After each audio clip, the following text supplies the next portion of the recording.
All right, I got to make sure that I got audio here.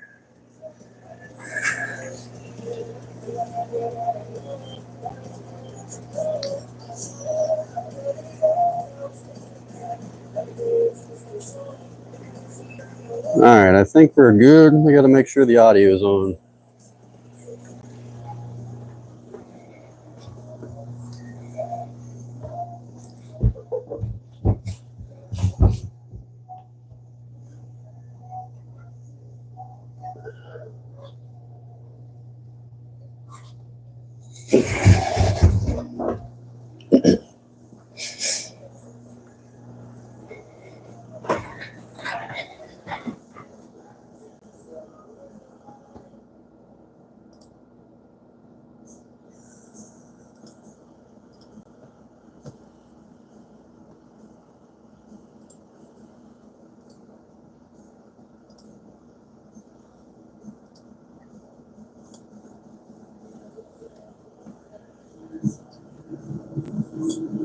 Is my microphone on?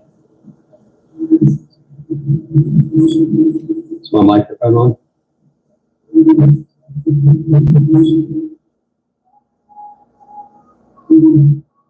Microphone test. Test. Microphone test. Test. Microphone test.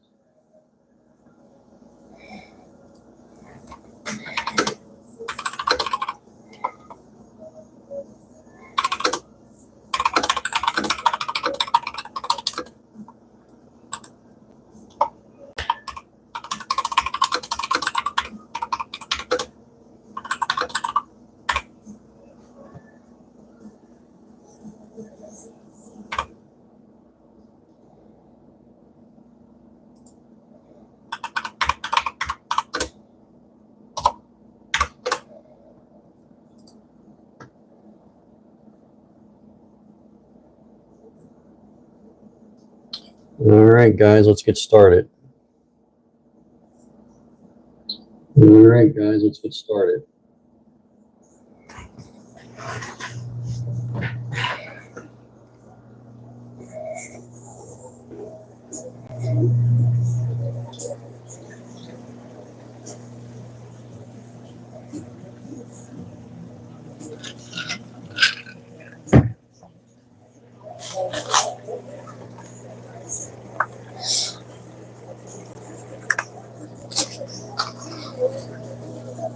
All right, guys, so we are going to do water changes on the frag system today, which is, these two frag tanks. And then down the hall here, I'm going to have to turn some lights on because the aquarium lights aren't on yet.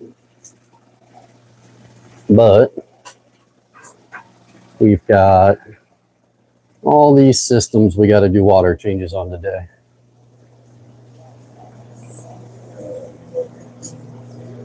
Including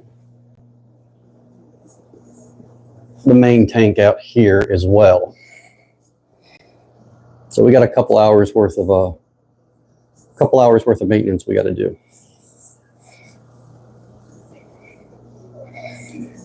First, we got to start with, I got to mix our salt water up here.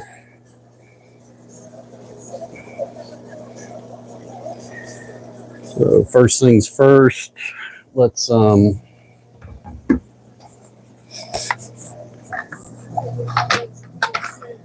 get our salt water mixed up here.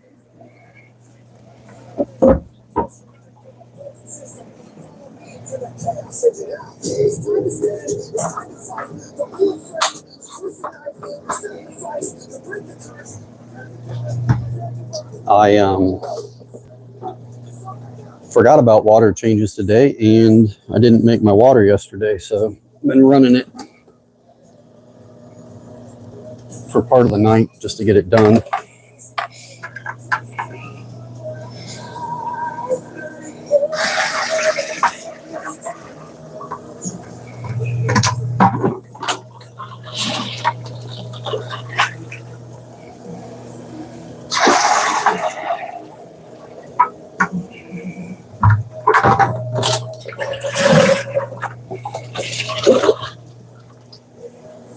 So the blue garbage can that I got, I don't even know if you guys can see it. Yeah. The blue can here is RODI water, all fresh water for top offs and maintenance and whatnot. And the gray can is, I think it's a 45-gallon Rubbermaid trash can. And I got a pump in there, and I use that for my my mixing station to mix up the salt water.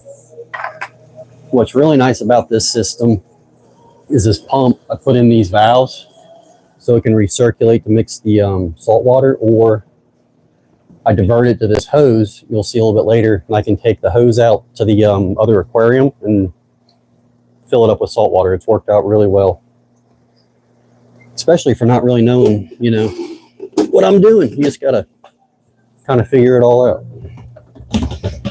But first things first is getting the salt water mixed up.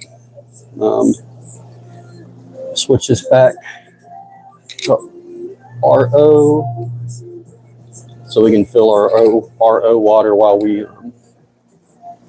work on the tanks.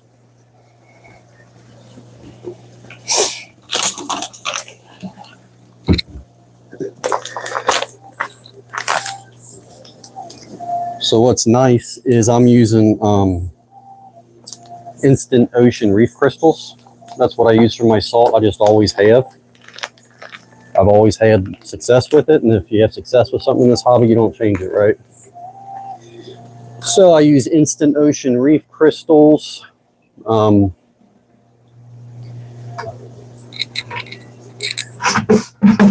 I know that the average hobbyist doesn't need this much water, but this is what I do, and this system's worked out pretty good. So I got it all calculated out to where this 45-gallon trash can, I mix in just one whole bag of salt, and it'll get my specific gravity to 1.025, which is where I like to keep all my stuff.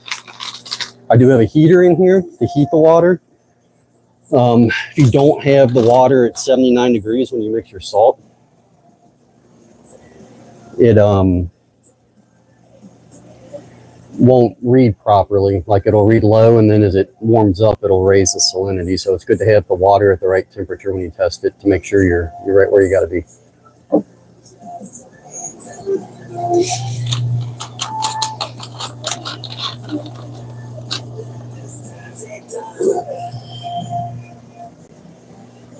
With me getting back into Acropora, I have got to make sure I stay up on my weekly maintenance.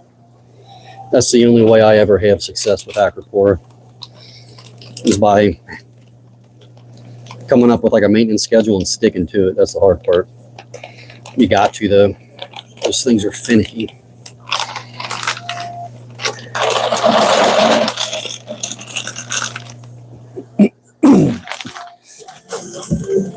Oh, you may be asking, why am I pre-mixing the salt if I got that mixing station over there? If I just pre-mix it in these two 5-gallon buckets before I dump it in here,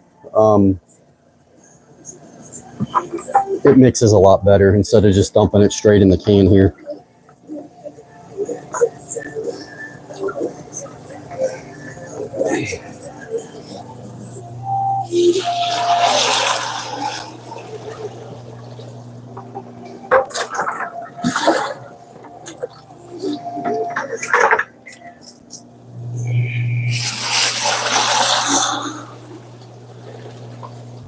The light should kick on in a little bit for you guys. I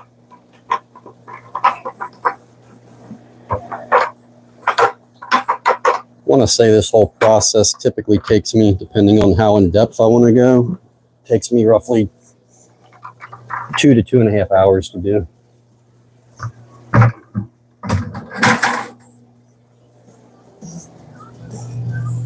I have found that the best for me saltwater mixing tool is an old fishnet.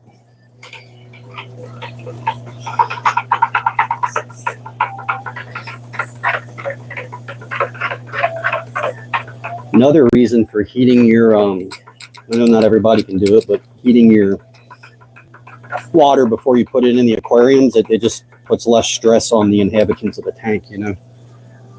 if I can drop a heater in there and let it sit for a bit and stress the occupants of the tank a little less, then I'm going to do that.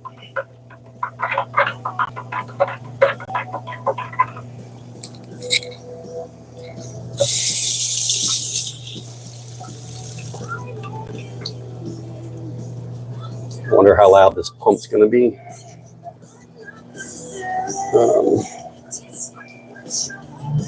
Set my valves right so I don't make a mess. And I just turn on the recirculating pump and I dump it in and let it mix. It's as easy as that. All right.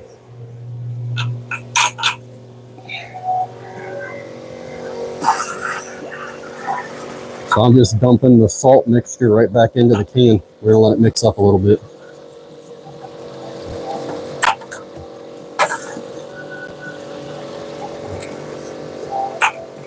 Like, some people may not understand why I do things the way I do, but it works for me, and I'm not saying it's the best way. I'm just saying I have figured out ways to do things that work for me. And that's the thing, like, this aquarium stuff is different for every single person.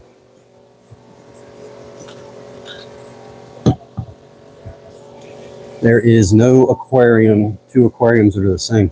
Different setups, you got to do things differently. You got to figure out what works for you and your setup, that's for sure.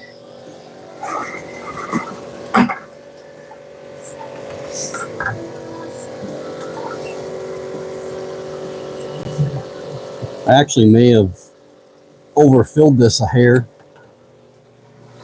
so my salt might be a little low, but that's fine. I got some extra. We'll just add more if we need to. We'll test it.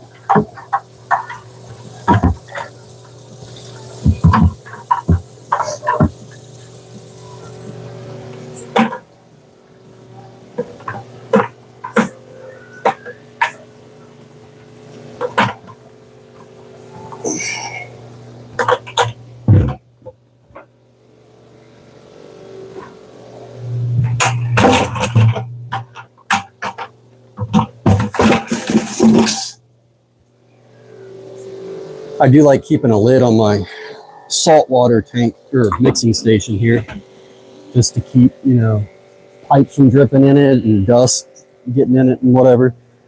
So I'll typically try to pre-mix that the week, like a week before, you know, or maybe half a week, something like that, 3 or 4 days, just let it mix up and sit. All right, we got to get started.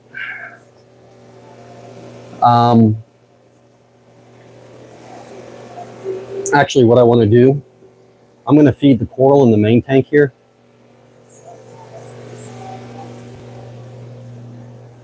If I know I'm doing a water change, I kind of like to feed the stony corals, just so, because I can suck back out any food that doesn't get eaten, you know, right away. Let's see, we'll set that there for now.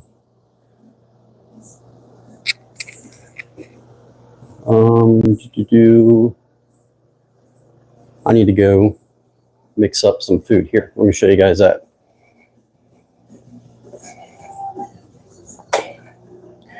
So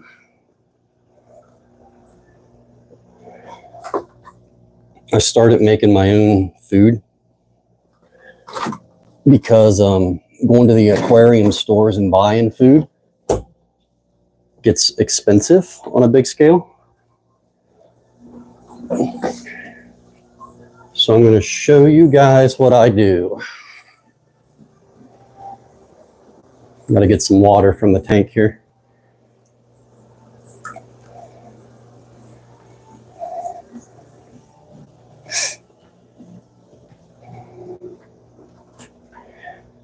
All right, I got my cup of water. So what I got here is a little ice cube tray. And I just went to Kroger and I bought a couple pieces of fresh tilapia. And I put them in a food processor, ground them up with RODI water, put them in an ice cube tray. And that's what I'm feeding the coral today. Mainly, I got a moonstone coral in there and an acanthostrea. And they like real meaty foods. The only problem with this little ice cube tray, you can't get these things out. So I found just a Phillips screwdriver, poke a hole in them, and then they come right out. I think I'm going to do like 5 or 6 squares because we're going to feed the corals in the main tank. And then I've got some red bubble tip anemones that we're going to feed as well. If you let the tray sit out, the ice cube tray, just let it sit out like for like 5 minutes while you're doing other stuff. They come out a lot easier. This really is a fraction of the price. Like if you're buying your, now I'm not saying don't support your local fish stores because I think that's important. The convenience factor of just buying frozen food, you know, in the trays is nice, but if you have a lot of coral to feed or fish, and the fish love this stuff too.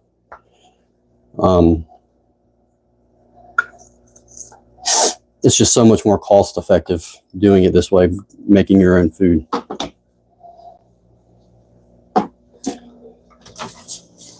All right. You can kind of see here, just this is the rest of the frozen tilapia. That's all it is, no secret. Grab my turkey baster. And we'll go back out to the aquarium.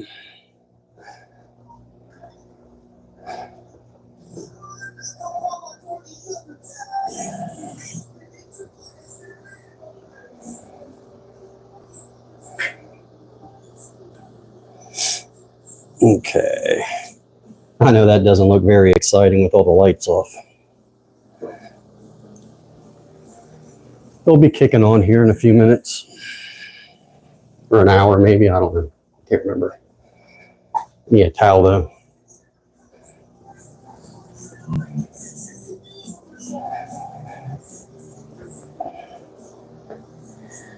So I'm just waiting for the food to kind of soften up here in the cup.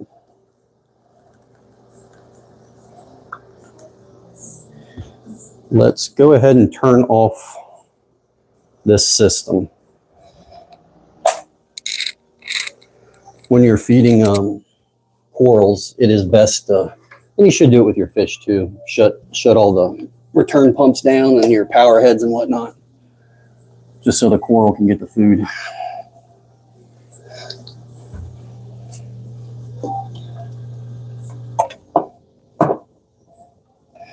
Make sure I turn off my protein skimmer so it doesn't overflow. We're going to have to, look at that thing, that's about full. We're going to have to clean this thing out too.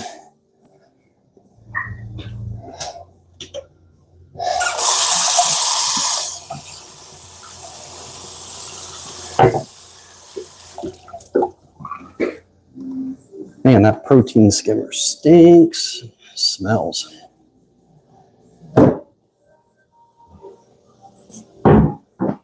Shut my ATO off so when I turn the system back on, it doesn't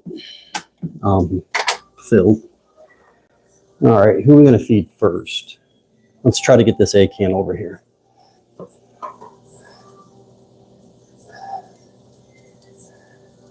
There's a lot of glare. You can kind of see them there.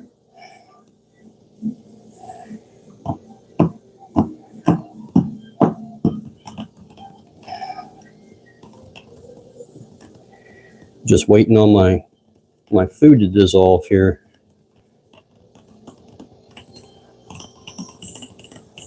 All right, I think we got it here. Let's give this A-can a little food.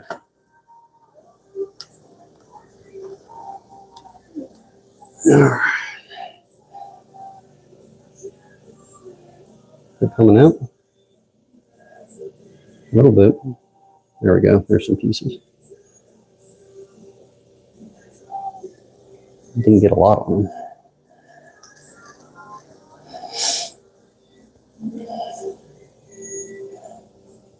Whoa, blew it. You got to just, you want to squeeze gently so you don't blow it all off like I just did. But he's got his feeder tentacles out and he grabbed a bunch of it. I was really hoping this Favia was going to take some food, but it doesn't look like he's going to right now. We got this that green moonstone coral. We're going to give him some food too. Like I said, since I know I'm doing water changes, I like to feed a little heavy because I'm going to suck it all right back out of the aquarium. It's a perfect time to really feed. So all that food doesn't sit in the tank and increase, phosphates and nitrates.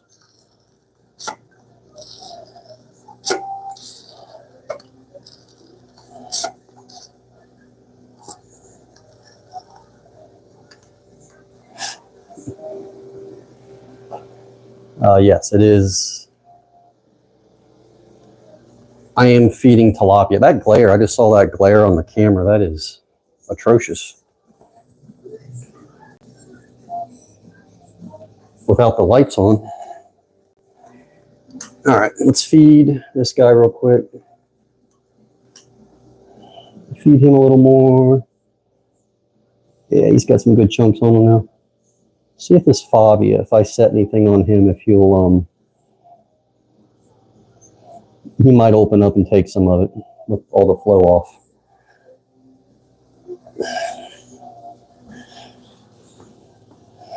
Okay, let's go feed these anemones real quick. We'll see if they weren't happy last time I looked at them.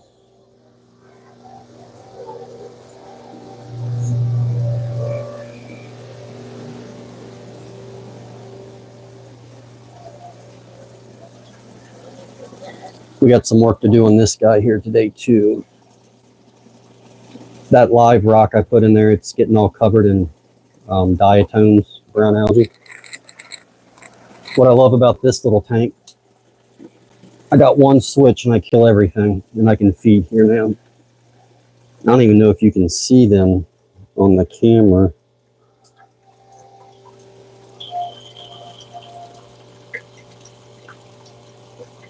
Yeah, these anemones were in pretty bad shape.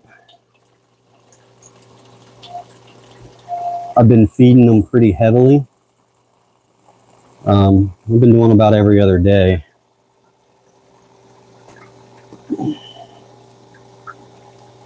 So I'm hoping in a month or a couple months from now, they're going to be opened up and real big and puffy and look really good on camera for you guys.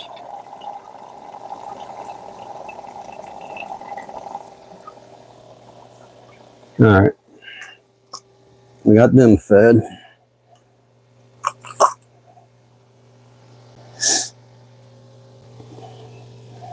I got a little extra food left over, so I'm just going to give it to the fish. Give him a little treat.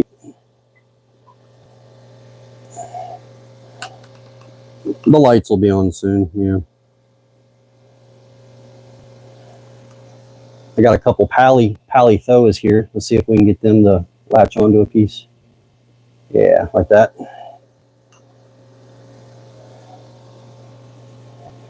Here you go, buddy.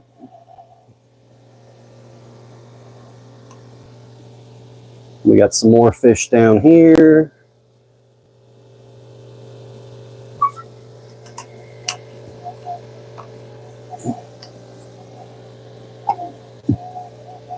I don't have the power heads off in this tank, so they're just going to swim for it.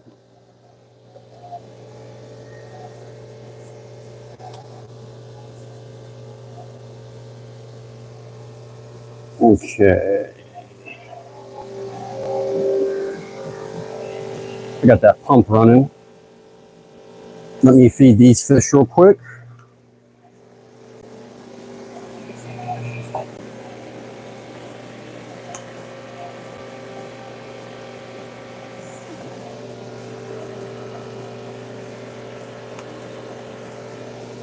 All right.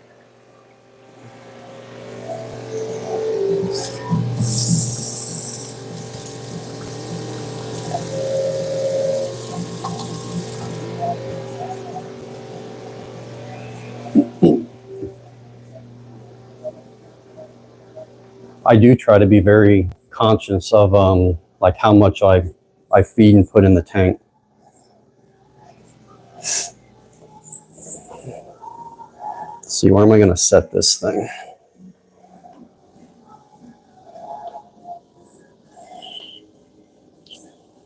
Let me see if my tripod will sit on this table. That'll work. All right.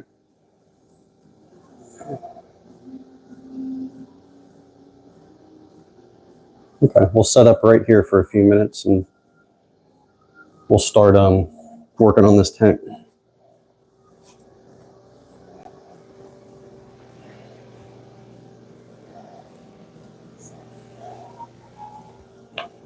I just got to go get all my equipment.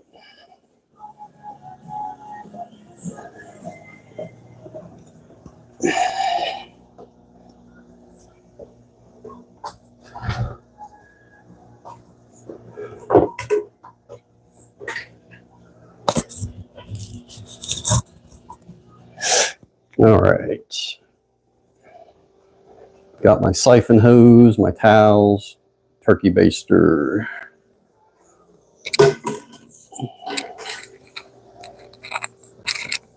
We did just feed these corals, so I'm going to give them a few minutes to kind of, I'm not going to disturb them, let them kind of digest that a little bit. If I go moving too much stuff around in there, I'm just going to blow the food off of them. And grab my scraper.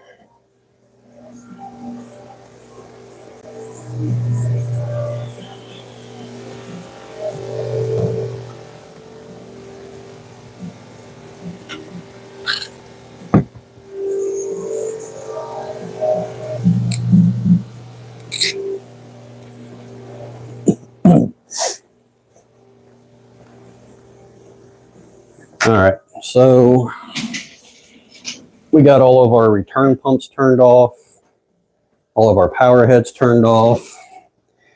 What I like to do first is I just got this magnetic scraper made by Flipper. It's actually a really good scraper.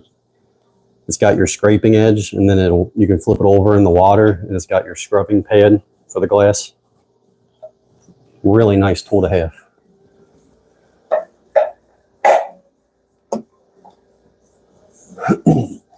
But I like doing this better when the lights are on because it's easier to see if you miss a spot, but we're going to work with what we got.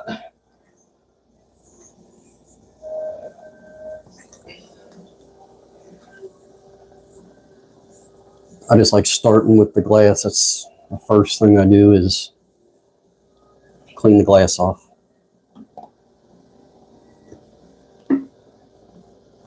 It's been a couple of days since I've done this, so we got a little bit of build up, but we'll get it off.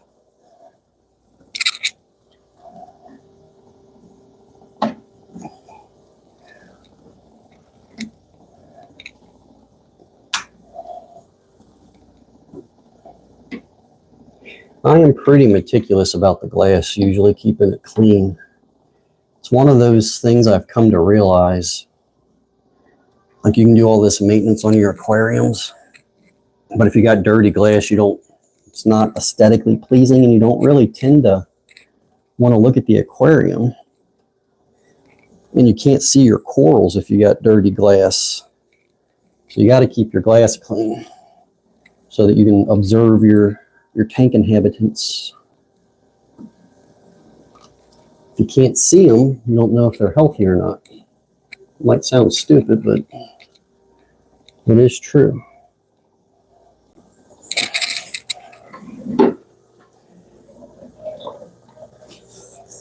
I was just saying how much I like these magnetic scrapers. One thing you got to be careful about when you're using them, though, is when you get down here into the sand bed. This is probably all common knowledge, but I need something to talk about. You get down in the sand bed here, and you don't want to get a bunch of sand stuck in your pad here, because then you'll scrape it across the glass, and the sand, depending on how coarse or fine it is, it can really scratch up your aquarium glass if you're not careful.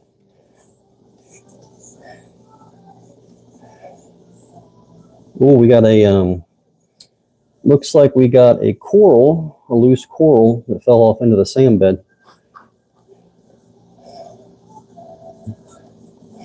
So we're going to have to get him out, or else we're going to suck him up in our siphon hose.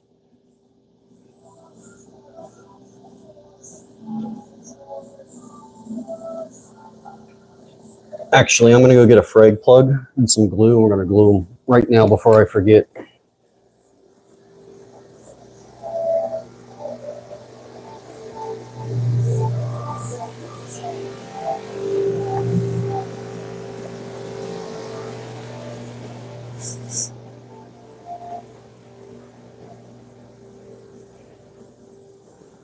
All right, I got my frag plug here, my concrete plugs that I make out of, well, concrete.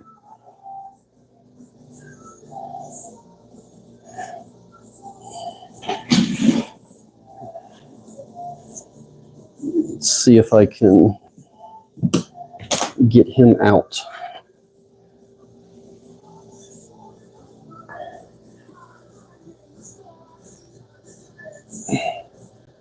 Look out, snail.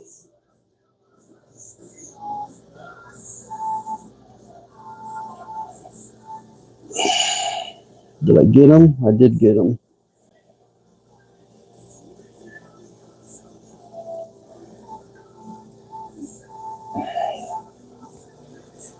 All right.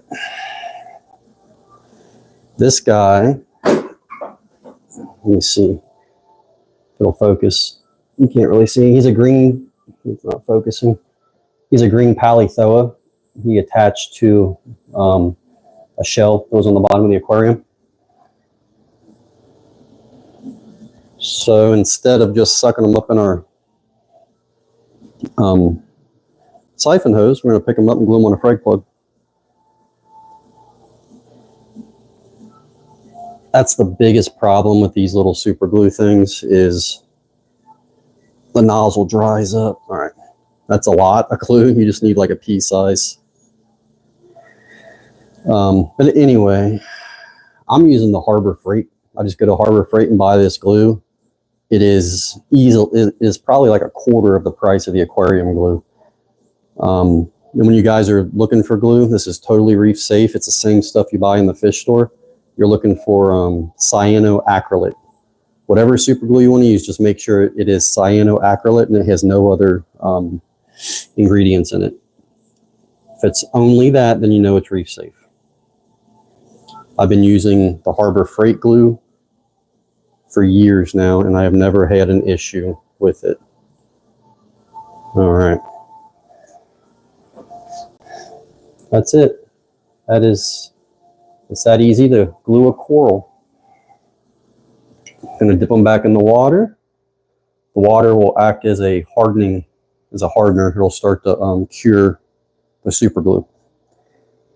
I'm just going to throw him back in one of the frag tanks here.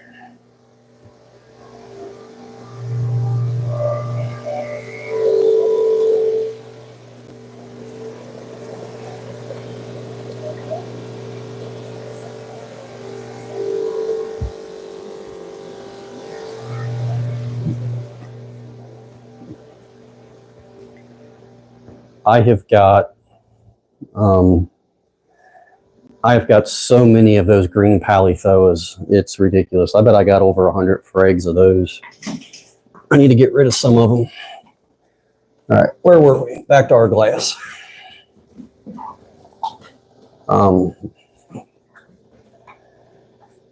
Yeah, I know.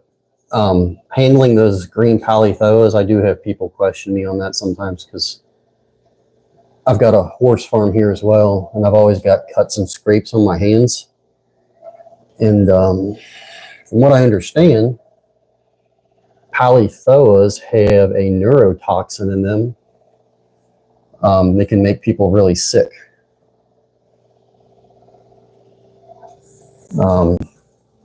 One, you have to have an open cut or something. You get, like if I'm really fragging palithoas, I'll wear a mask and gloves. If I'm really cutting them up and they're getting all slimy. It's rare. You have to get their secretions like in an open cut and it'll go directly into your bloodstream, and then you got to be allergic to it. So it's rare to get sick from it, I think. But I used to work at a local fish store here in the area, and one of the customers that came in, he loved, his big thing was zoas and pallies. Like that's all the guy wanted to keep, and he bought a lot of them. He was new to the hobby, or newer, less than a year. He really got into collecting zoas and pallies, and he came in one day, told me he was really sick. He had to go to the hospital. They figured out he had that he got poisoned. He got sick from the palithoas he was cutting. He's allergic to whatever that toxin is, that palitoxin. When it got in his bloodstream, it made him really, really sick. Like I want to say he was like on the verge of critical sick.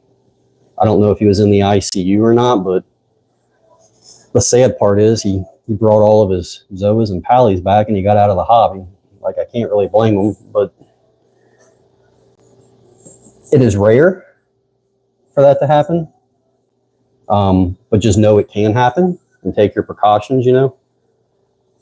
Like I said, if I'm really handling a lot, I've never gotten sick from them, and I've been handling them for years, over 20 years now. Just know it can happen. Wear gloves. I wear goggles. Like if I'm using the coral saw, I'll wear a mask because it's a wet saw and it'll kind of aerosolize or aerolize the particles. So I wear a mask, gloves, and goggles when I'm really cutting coral. But just general like cleaning of the aquariums and general maintenance, I don't put on protection or gloves. I just put my hands in the tank. Like I've never gotten sick from it. Like you guys wouldn't believe how much salt water I have swallowed in my life. Those siphon tubes, they don't work all the time, the check valves. So you suck on one end of the tube to get the siphon started. And you suck it into your mouth. You get ocean in your mouth. It tastes terrible. It's an acquired taste, I guess. But I try not to do that. We'll get this thing all nice and pretty, and then when the lights kick on, you guys will really be able to see it. I tried turning my lights on to so that I could see better to scrape this. It definitely makes it easier when the lights are on, but I was messing up my lighting schedule on these lights.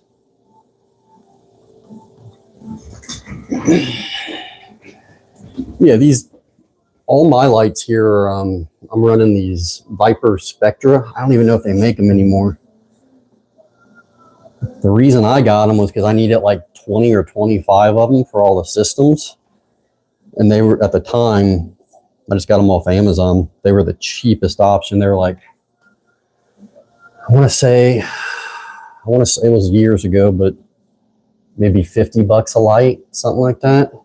I don't know. I can't remember. I'd have to look up the invoices.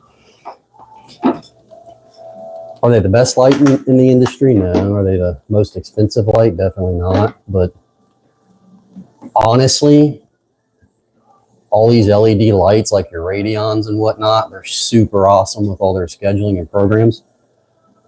But a light's a light, man. Like if it's got the blue spectrum, the green, the white, the red, a light's a light, you know. You can adjust your intensities as long as it's got like when you're looking for lights, it depends on what kind of corals you're keeping as far as the intensity goes, but you want a light that has built-in timers. And then I do like lights that have ramp up features where they start softer and then build over time for your lighting schedule. That is a really nice feature for the corals. These lights don't do that because they are super cheap, or they were when I got them. So what I do is for the first 2 hours, I just have the blues kick on for 2 hours. And I think I'm running them on this tank at like 44%. And then after 2 hours, the white, the red, and the green kick on. And then towards the end of the day, all that kicks off, and then I just run the blues for the last 2 hours of the lighting schedule. That seems to be, I don't know, that seems to work for me with the corals I'm keeping here. And in this tank, I've got, this is a mixed reef. So it's got soft corals, LPS, and SPS in it. I'm really getting back into acropora, trying to get this system back into shape for that. So the only SPS I got in here right now is I got a green, or not a green, but a Cali Tort Acro on the frag rack in the back. And then I've got these huge plating, red plating monopores that just, I cut like crazy. Nobody wants them because everybody has them and they multiply like crazy. So I'll have to figure out what to do with all that. Since FedEx killed my coral shipping business, if you guys want to hear about that, can't stand FedEx. They pretty much single-handedly ruined the business for me, shipping. I was shipping orders to all the lower 48 states, you know, like $400 orders out to Colorado, California, doing pretty good. As far as the coral farm part, growing it, and don't get me started on shipping. Like I had to learn how to ship corals. That's an art form all on its own. But it was doing good. I was getting a lot of good feedback on the website and the channel, the YouTube channel, and FedEx, they would take a $400 order, you know, middle of winter, just throw it on the porch, not ring the doorbell. So all the coral dies, you know, that I grew. The customer doesn't, they have a box full of dead coral, which is upsetting to most people, you know, nothing I can do about it. It's out of my control at that point. So now I'm out the coral. I got to refund the entire order, you know, back to the customer, including the shipping, because that was my policy. I never thought it was right. I don't know, to be competitive in this industry, like if you're really trying to do that, like if you're a little guy, you are fighting against, you know, what is it, Worldwide Corals. You got Tidal Gardens in Copley, Ohio. He runs an incredible business out of there. Like, go check that guy. Go check out Tidal Gardens on YouTube. He has got incredible videos if you guys want to learn about coral. The little guys can't compete with that. There was a good one guy, I think I followed him on YouTube for a while, called Fish of Hex. Go check his channel out if he's still doing it. He was a small guy running out of his basement, and he does really good work. So I recommend checking out Tidal Gardens and Fish of Hex if you guys are looking for something to watch. I'm supposed to say watch this channel, right? Subscribe and hit the notification bell on this channel. That's what I'm supposed to do. That's what I hear anyway. I don't care. If you guys, anybody's welcome that likes aquariums or has questions about aquariums. And I don't know everything, but I just like to share my experience because I learned a lot of things the hard way, that's for sure. All right, we got the back glass to do now. I can't use my scraper on that.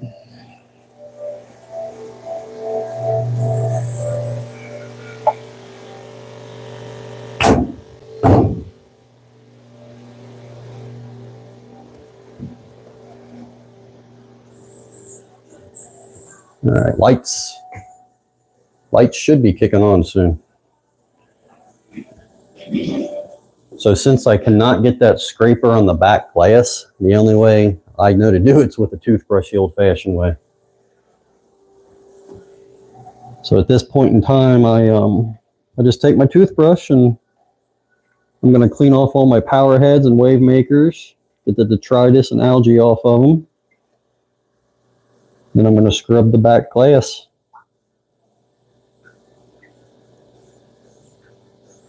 I think a lot of people get into this hobby. One of the big things, if you want to be successful in keeping reef aquariums, learn to fall in love with your maintenance.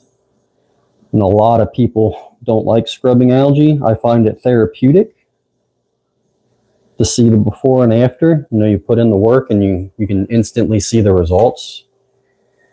So in a way, it's kind of mindless, just therapeutic work for me. I guess that's one reason why I'm fairly successful with it, because I enjoy doing the stuff that most people don't. Which, for being honest, I'm a little bit of a weirdo. I'm different than most people, but that's all right.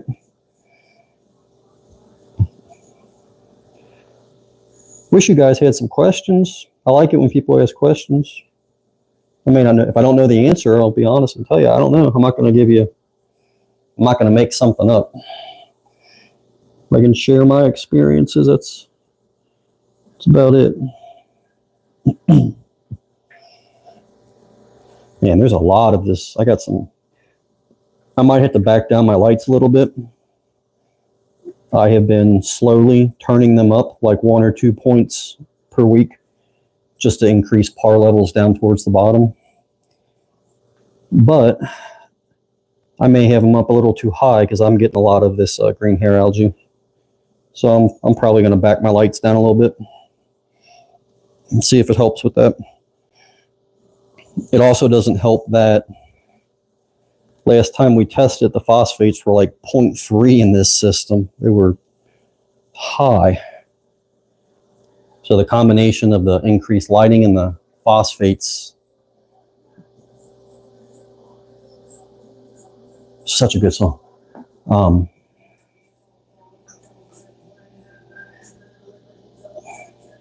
The combination of the increased lighting and the phosphates being elevated is what's causing the algae issue here.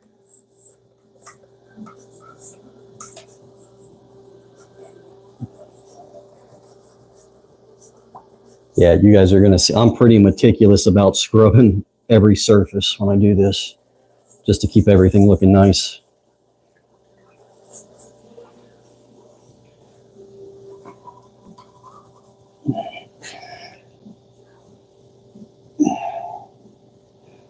The hardest part,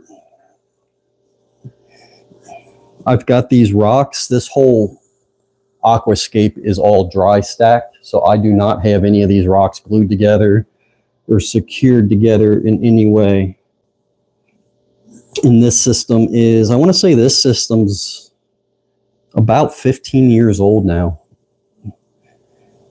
I had it at the old house 8 years ago, and I had to break, I think it was up and running there for maybe 5 years or so. Then I had to break it down and move it out to the new house when we moved. You guys want to do something that's terrible, you break down an aquarium and move it. I'll tell you what, that is stressful. You got to empty everything. Like, you got to take all the rock and coral and put it in 5-gallon buckets and drink. You got to bring it all, the sand, the water. And the problem is, like, you got to set it all back up in the same day. So from our old house to our new house, I want to say it's like, I don't know, 20 miles or so, something like that. We had to break it all down in the morning, load it up in the truck, drive it out, set it all back up. And for anybody that's ever set up an aquarium, you know you run into issues, right? I also want to say it was maybe fall or early winter when, it was summertime when we moved. But yeah, you got to worry about weather, the temperature. I had to put heaters in buckets, power heads. It's almost like a couple years ago, I did the local, there's a big frag show they do at Northern Kentucky University once a year, and I had a booth. I took way too much coral for one. It was my first coral show as a vendor, and didn't know what I was doing, but learned a lot. I probably took 300 to 350 pieces of coral. But I ended up making, it was just a one-day event, like 8 hours. I ended up making about $1,500 cash, you know. I sold a big anemone rock to some other vendors and did some trades, and it was a good experience. Definitely a lot of work. Not easy to pull off. If you guys get on the YouTube channel and look through past videos, I do have a video of the booth that I set up. It turned out really nice. It was turned out real professional looking. I was very happy with it. So go check that video out if you want.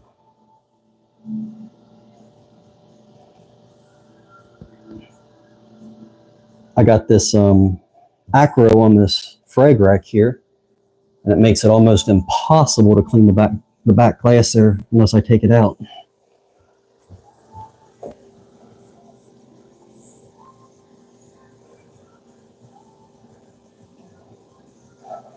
I just a couple weeks ago took all the power heads out and cleaned them all. So I got like my maintenance schedule. I got things I do daily, weekly, monthly, semi-annually, and every year. I try to stick to it. Taking apart power heads and cleaning them, I try to do like every 6 months. Completely break them down, soak them in white distilled vinegar. That helps get the coralline algae off of everything. I'll soak them overnight if I can. There's a light kicking on. I'll soak them overnight in the vinegar solution. And then I'll clean them, scrub them really good the next day, and reassemble them and put them back in. I think, once again, Tidal Gardens had a good video on power heads years ago. It's something like 40%, like it'll restrict the flow of the wave makers and power heads. It really makes a difference keeping them clean. I really don't want to take that frag rack off the back wall, but I can't get in there to scrub this back wall.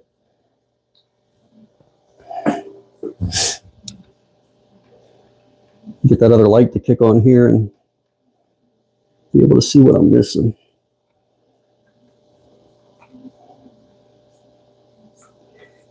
Recently, another thing I changed with this tank, I added that wave maker on the left end over there. It's a Higer. I think it was like 80 bucks on Amazon. For the money, it does pretty good. But I wanted to increase the flow for the stony corals, especially since I'm getting back into farming acropora. I needed to increase the flow a little bit.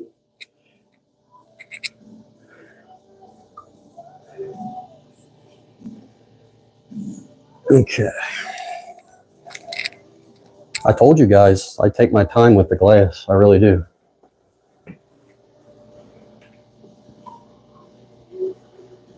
I really try to scrub every surface that I can.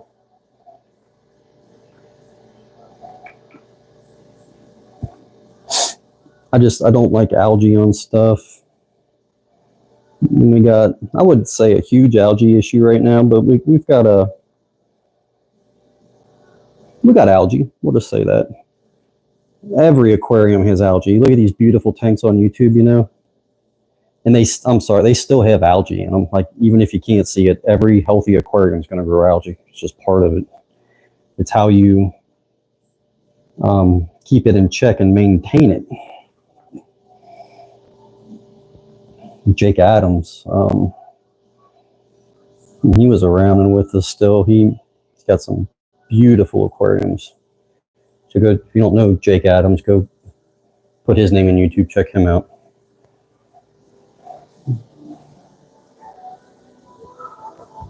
All right, there's our other light.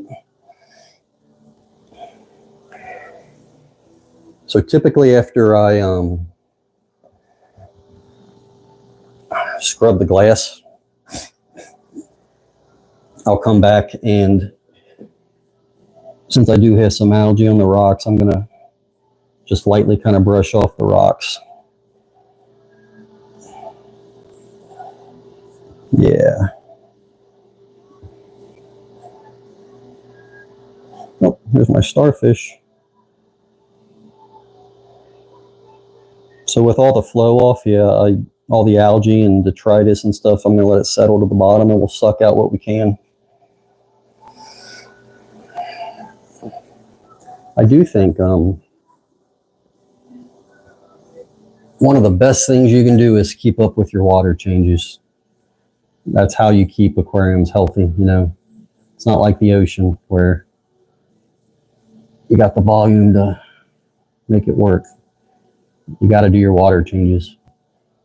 For people that don't know, water changes really serve two purposes. One, they export your nitrates and your phosphates, and it keeps those parameters in check. And two, depending on your coral load, it replenishes your trace elements like your calcium, magnesium, alkalinity. Those are the three big ones. pH helps stabilize that. That's what water changes do. Takes out the waste and adds good nutrients to the tank. And I do think smaller, more frequent water changes are the best way to go. You can do big water changes, but that can throw parameters off or keep you stuck in that new tank syndrome cycle. So they recommend, I say they, I don't even know who they are. Quote, they say, you know, roughly 10% every week. If you can stick to that. If you can't stick to that, then 20% every 2 weeks, you know, isn't terrible. You got to do what works. If we all had unlimited time, you know, you got jobs and kids, and you got to figure out what works for you in your schedule.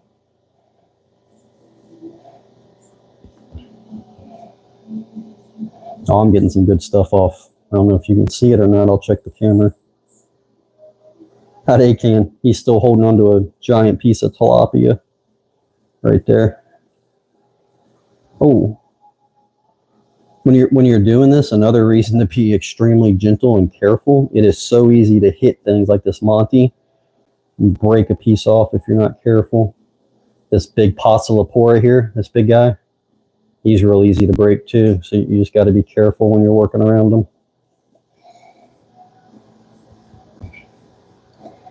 I need to get some more invertebrates in here to help. I need to increase the cleanup crew a bit.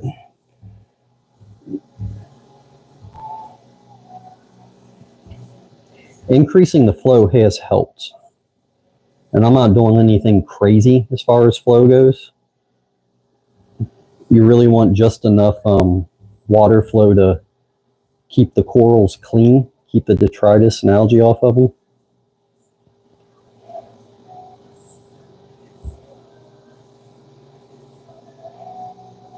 So once again, the flow of the aquarium serves two purposes. It blows on the corals and keeps the dirt and stuff off of them, but what a lot of people don't realize is the corals get nutrients from the water column, so the flow, not only does it help export the waste, it also brings nutrients to the corals. Which when I learned that, I thought was pretty cool. I don't know, I'm kind of a nerd with this stuff. It's all very interesting to me. Okay. I'd like to get some of this algae off this Monty. It just collects on them. There we go, that's what we want. If you can get it to stick to your toothbrush, you can get big clumps of it off.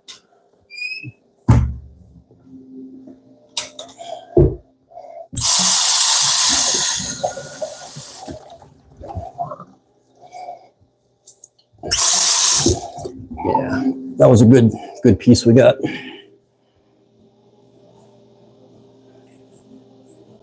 See, I just broke off a little piece of them here, but I got to get it off of them. It's gonna start killing the tissue if I don't.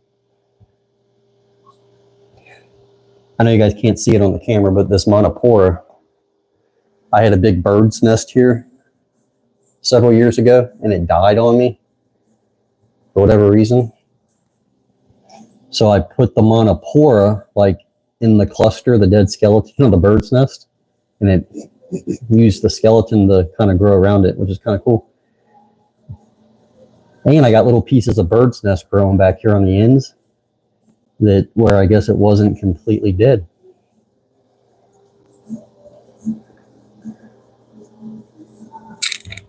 Yeah, keeping aquariums are fun because it's fun, like the life in them. It's just fun to watch. Life will find a way. Okay, so now, after I scrub everything off, I'm going to come back with my turkey baster.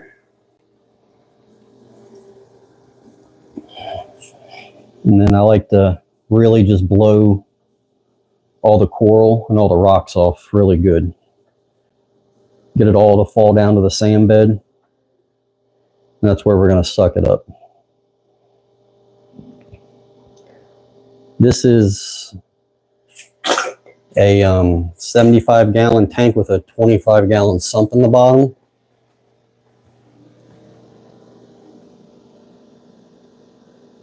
Henry QS, yeah, I see your chat there. I hope you have a good day as well, sir. I don't know if you're even with me still, but thank you for stopping in and checking it out. I appreciate it.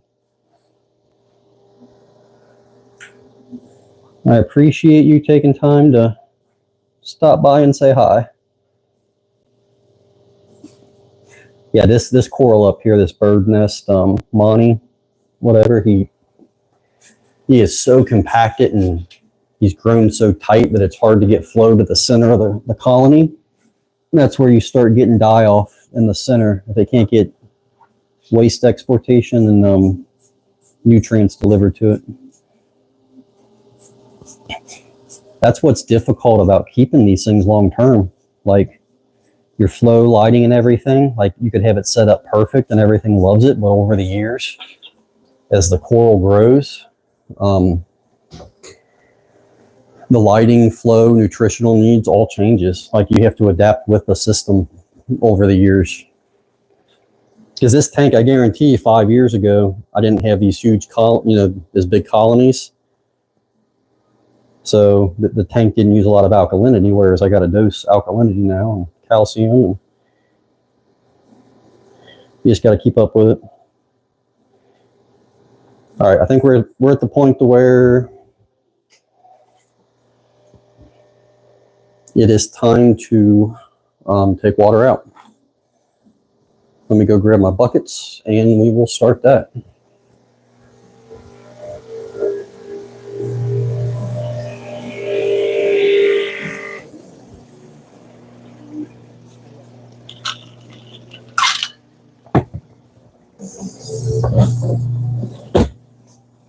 I need what I come back here for, my buckets.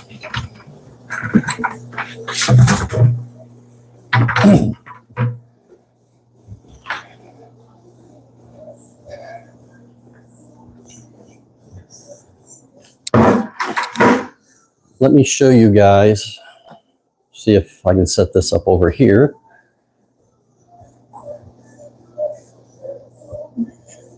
I love this hose back here that I did for this purpose.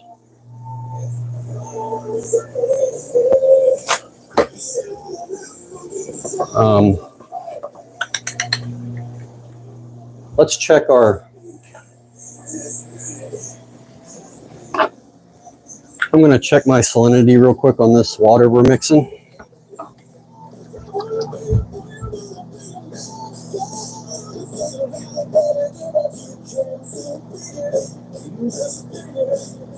All right. So the salt water we just mixed up is good. It's at 1.025 specific gravity. I like to run my salt at 1.025, like 1.024 to 1.026 is the acceptable ranges. And I run mine at 1.025 just so I have a little leeway. You know, I can go up a point or down a point and be okay. So back to my hose. I got to blow the line out real quick.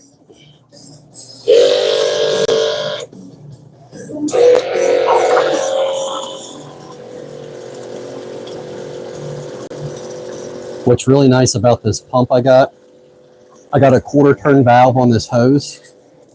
I turn it off, the back pressure kills the pump. So I can just take my hose, drag it out to the aquarium here to refill it. I don't have to carry buckets. It's super awesome, guys. Super awesome.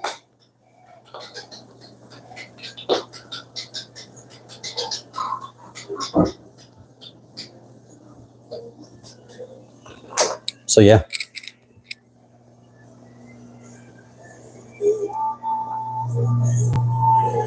So what's so nice about this is we got all our salt water we made here. And I just turn this valve from circulate to the hose, and then I can pump water out through this hose anywhere in the basement and fill any aquariums I want without having to carry 5-gallon buckets everywhere. It's very nice. But we got to get water out before we put water back in. And that's what we're going to do right now. Just take the water out. I did play with some ideas like the garden hose to get water. Like I was trying to figure out a way. I didn't have to carry buckets for the wastewater. I got a floor drain in the basement. I experimented with running, and that moonstone coral, he's all extended now. He's happy with that food. I was running a hose out to the drain. It just wasn't worth it. I'd rather carry the buckets and dump it down the stationary tub. But for refilling the aquariums, that hose, it's just a hose reel. I got connected to the pump, retractable hose reel. It has worked out just perfect for this setup.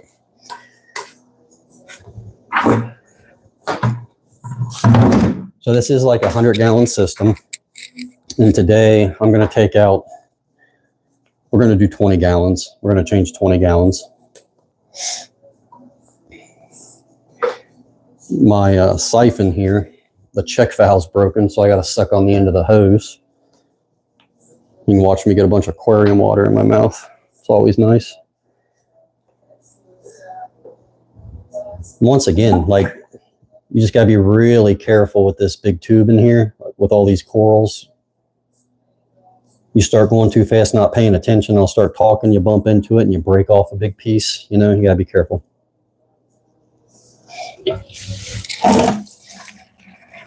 All right. Got our siphon going. I really try to get like every square inch of sand that I can reach when I do this. I think aggressively siphoning the sand bed really helps, you know, keep the system stable. I do the whole sand bed. Like, I'm going to siphon everything I can today. I know a lot of people, there's talk about like doing half, like 1 week you siphon half, then the next week you siphon the other half. The theory behind that is you're not taking all the nutrients out and disturbing, I don't know, pockets of nitrogen in the same. I don't know if it matters or not. Supposedly it's a way to just cause less stress on the tank. I've done it both ways. I don't notice a difference. I just do the whole sand bed. Try to get as much junk out of the sand as I can when I do it. Which my sand bed's pretty clean. Like, I'm not getting a lot out. A lot of detritus because I do it pretty regularly. But if you let this sit for too long without doing your water changes, like, this water will just be brown, yellow, nasty. I've got an E-Shops protein skimmer on here. It does help. I think it helps a lot. Yeah, no, you can definitely over skim a tank. There is such thing as too clean. There is. I don't have that issue.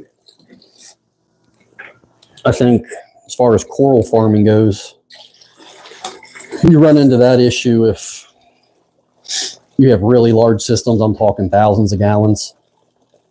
And then if you're shipping coral every day, you're taking water out. Like, I know I reference Tidal Gardens a lot when I talk because I watch all his stuff. He's really good. They have an issue up there where they ship so much coral every day, like those little, they take water out for the shipping, and that's pretty much their water changes. They don't do regular water changes on their systems. One, because they're so massive, you know, thousands of gallons. And two, they're constantly changing the water anyway, so they don't specifically do water changes. Down on the hobbyist level, absolutely, water changes are very important. In my opinion, we can get into the whole debate, you know, there was a big fad, you know, on YouTube not doing water changes at all. I tried that and it was a disaster. I don't recommend it. You really got to know what you're doing and keep up on it. I think doing your weekly water changes, bi-weekly water changes, that's the way to go. My red Fromia starfish fell off. We're gonna have to help him out. So yeah, this part's not too exciting. It's probably more exciting than scraping algae off the glass.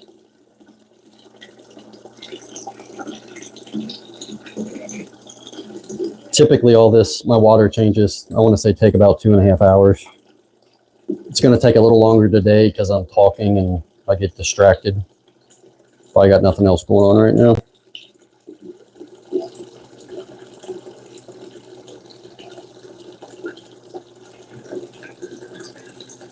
When you guys do aquascaping, like I said earlier, this is all just dry stacked.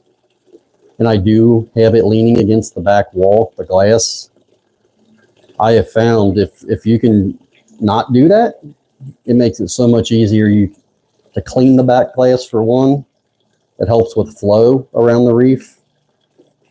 And I can't get my siphon tube behind all these rocks to clean the sand. So it does not. I got a little one that I'll do like every couple months, get back there and suck it out. But that was one mistake I made when I built this system. I have the rock leaning against the back glass. I put stress on the glass, which I don't like. I don't think it's an issue. It's been like this for like 15 years. But as far as maintenance goes, it's so much easier if you can get behind that rock to keep things clean. All right, I'm going to go dump these 2 buckets, and then we got 2 more to suck out. And then this system will be pretty much close to done.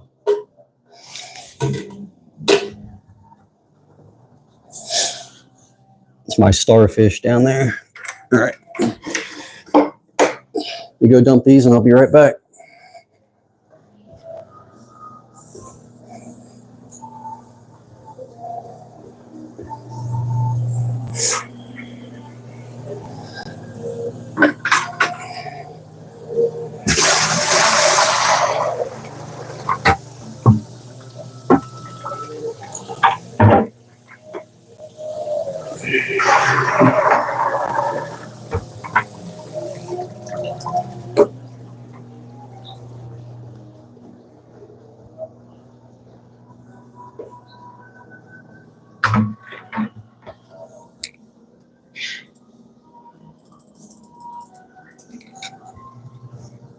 All right. We got the left side siphoned out. We're going to do the right side. So I'm going to end up doing, we're going to do almost close to half volume change on this thing today, which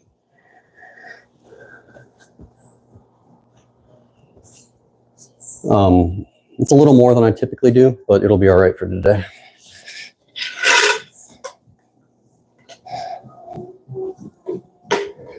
All right, onto this side. You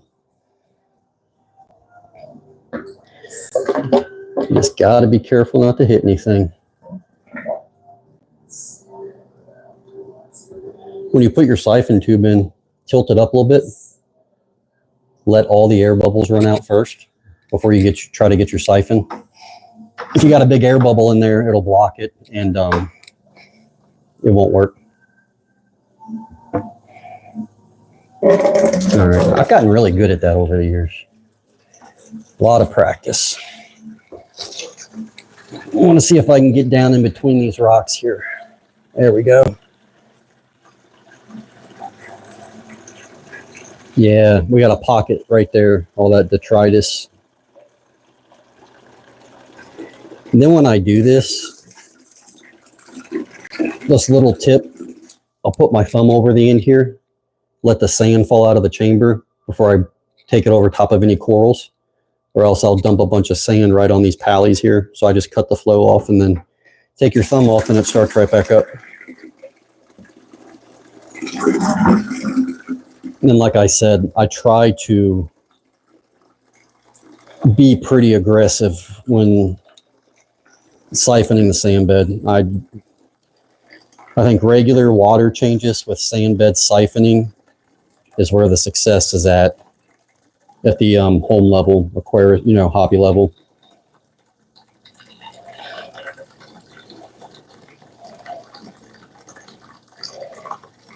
If you can get a schedule and stick with it religiously,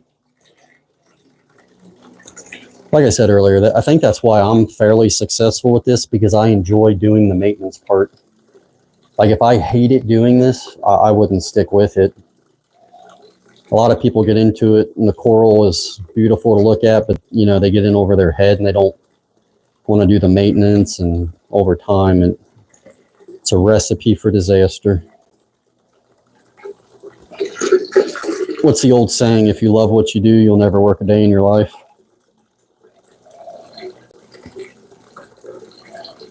That's why I tried to start the coral farm and do the shipping, and I really enjoyed it. I enjoy doing it, so I tried to make it my source of income, but like I said earlier, FedEx ruined that for me.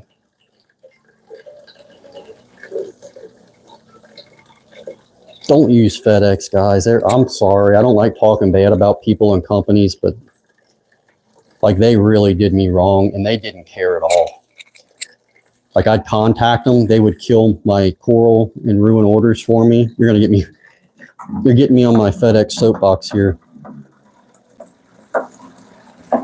Can't stand them. They didn't care. Like $400 or $500 orders, I'd have to refund customers, and FedEx would just, and I had the insurance and stuff, but they wouldn't cover it. They're just terrible to deal with. Unless you're really shipping a large volume of stuff with them, they do not care about the little guy. I know that's a fact. I don't know how like DHL, UPS, USPS. Once again, I know Tidal Gardens, they ship with UPS, I believe. Than likes them. He says they're a little more reliable. But once again, he's a big customer. He's really shipping corals. Oh no, guys, I just broke the Passilopora. I was talking, wasn't paying attention, and I just broke them. Little piece. I like to call that maintenance fragging. When you're doing your maintenance and you accidentally break a coral, I call that maintenance fragging. So once I get this bucket here, we're going to glue him onto a frag plug, move him back to the frag tank. Top right of the tank here. I'll bring the camera over here and show you guys in a second once I get this bucket of water out.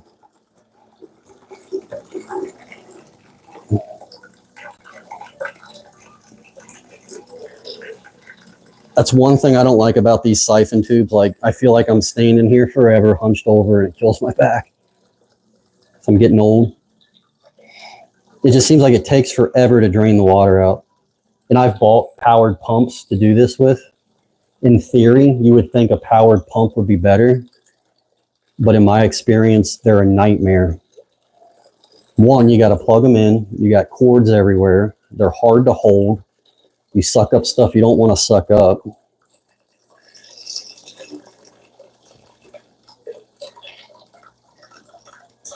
So if you guys have found a better way to get water out of an aquarium, let me know, because I haven't found it yet.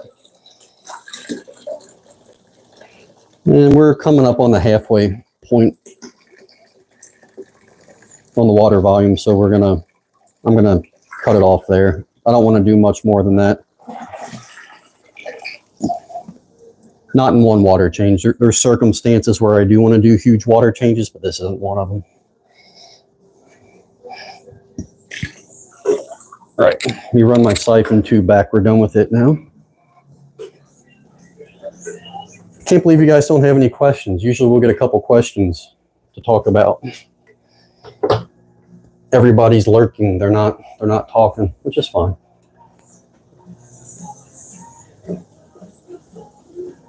All right, let me show you this acro. People ask me this with water changes all the time. Hey, someone gave me a thumbs up. Thank you, I appreciate that. So you can see this acropore here, he is out of the water completely, right? For this water change, I've lowered it down past him. So he is completely out of the water. He's fine, guys. I'm not saying leave your coral out for any prolonged period of time, but in the amount of time it takes for me to suck this water out and fill it back up, he's fine. Now, with that being said, this is a Cali Tort acropore, probably one of the hardiest acros that you can keep, at least in my experience. I've had a lot of luck with them. They grow very fast and they are easy to care for as far as SPS and acros go. But I'm just showing you guys, he is completely out of the water. Like, you don't need to freak out about him being out. By the time I get water, and he's going to be fine. I'm not going to let him dry out. But he's not going to get hurt at all. A lot of beginners have that question when they do their water changes. Like this Monty, he's completely out. You know, as long as they're not out for hours, like, you know, be efficient. You don't got to worry about it. You're not going to hurt him. So for the 15 minutes he's out of the water, he's fine. With that being said, let's fill it back up. We're going to use our hose and fill it back up.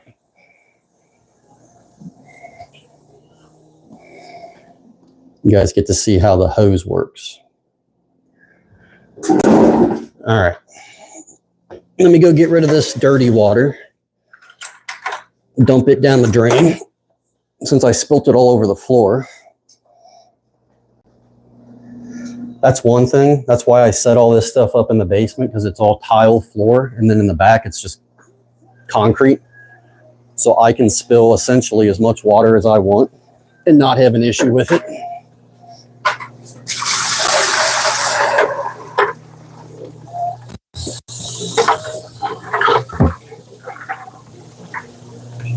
For people that don't do this or know anything about it, that's a big deal, having all these systems on hard floor, like tile and concrete. Because if you keep aquariums long term, you are going to have things that go bad. You are going to have tanks that overflow. You're going to have water leaks. You're going to have issues that you got to deal with. So if you got an aquarium up in your living room, you know, on a nice, I don't know, table or something, it overflows, you get your carpet all wet, you get mold in it, it's a nightmare.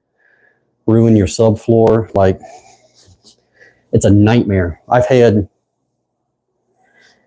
a 125 gallon system that was awesome in the basement here. It was a used aquarium I got. I'm not going to get started on that. I will not buy used aquariums anymore. But I set it all up. I had it cycling, got it through the cycling process. I mean, it was a huge tank. It was at least twice as long as this one. Overnight, one of the seams, the silicone seams, burst and it leaked. Luckily for me, it burst down here low and not up here. So it leaked almost 120 gallons of water onto the floor. Now, if that was upstairs in my living room, that would be bad. But since I had it down here in the basement on the tile floor, I got a floor drain. I just popped the plug and drained it all. I tore the system down. I got fed up with it.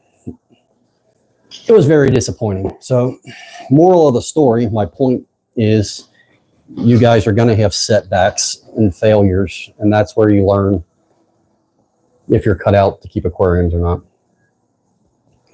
All right, so look how awesome this is. I got my hose, right? I got to fill all this water up. Just turn of a valve. I love it. Just like that. We're going to fill it back up. I don't have to carry buckets. I don't have to haul water. I love it. Sometimes when I'm filling it, I'll take this. It creates just like a concentrated flow. So I'll blow my rocks off or I'll blow, you know, my big corals up. Hang on. I almost messed up, guys.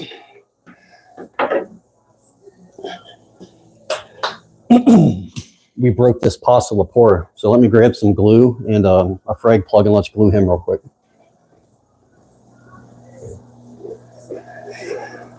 I almost forgot and sucked him up.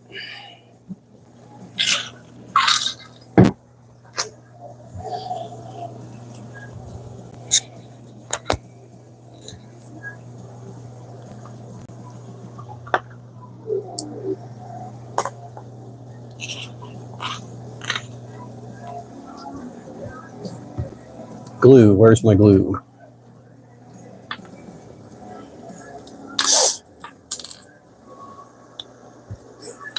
I'm coming back, don't worry. I'll be there in a minute. All right.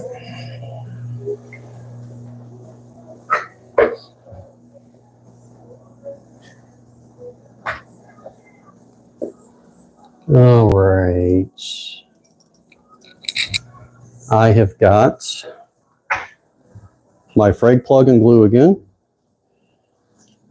Let's see if we can get this guy out without dropping him.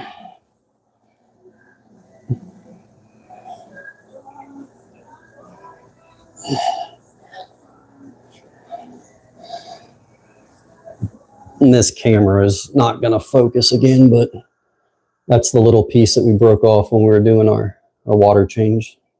I call it maintenance fragging, when you unintentionally break a coral. So once again, you don't need a lot of glue.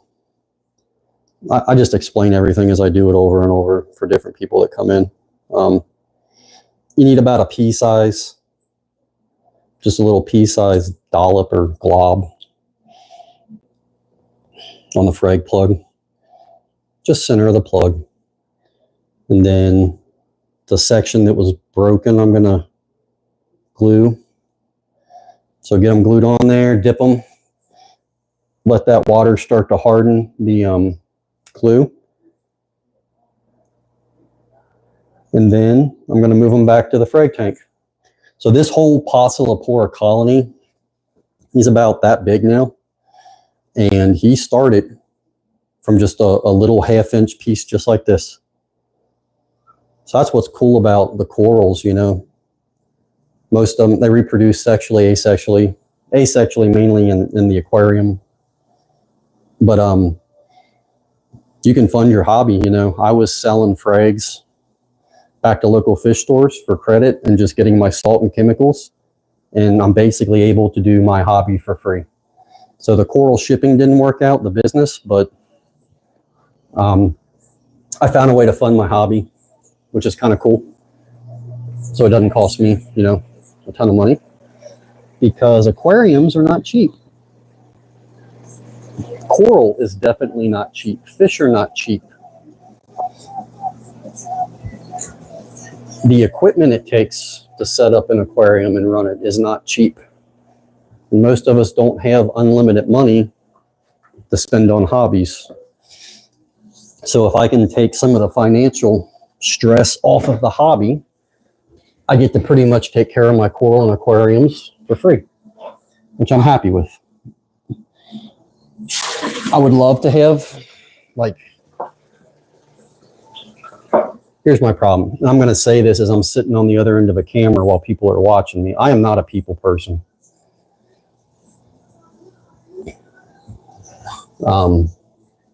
Never really have been. Like I said, I worked in a fish store for a while. I love taking care of the systems. I love taking care of the animals, but it's the people that always cause the problems in retail. It's not the coral or the fish or the work itself. It's dealing with the people. I'm not the most charismatic person. I don't relate to people, you know.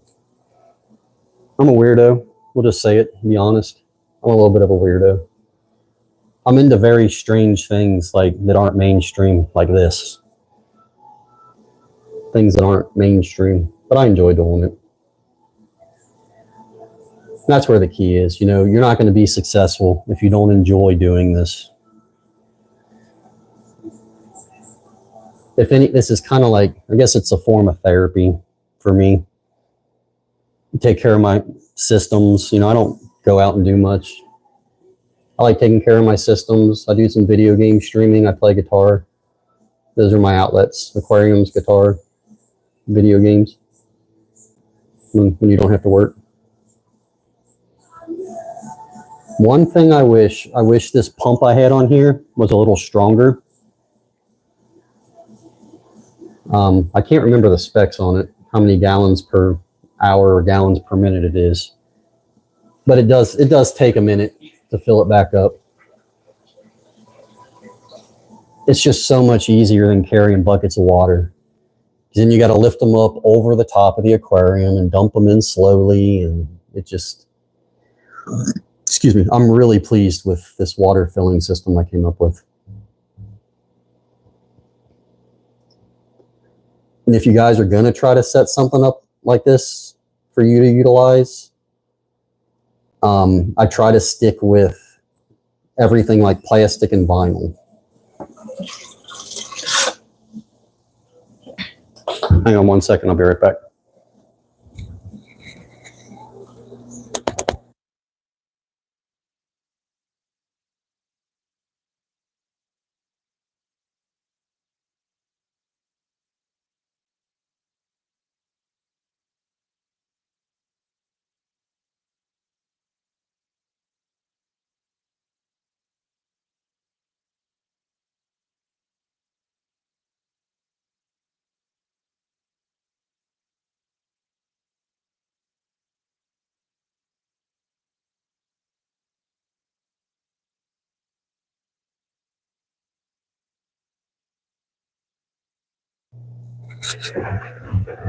All right, guys, I'm coming back.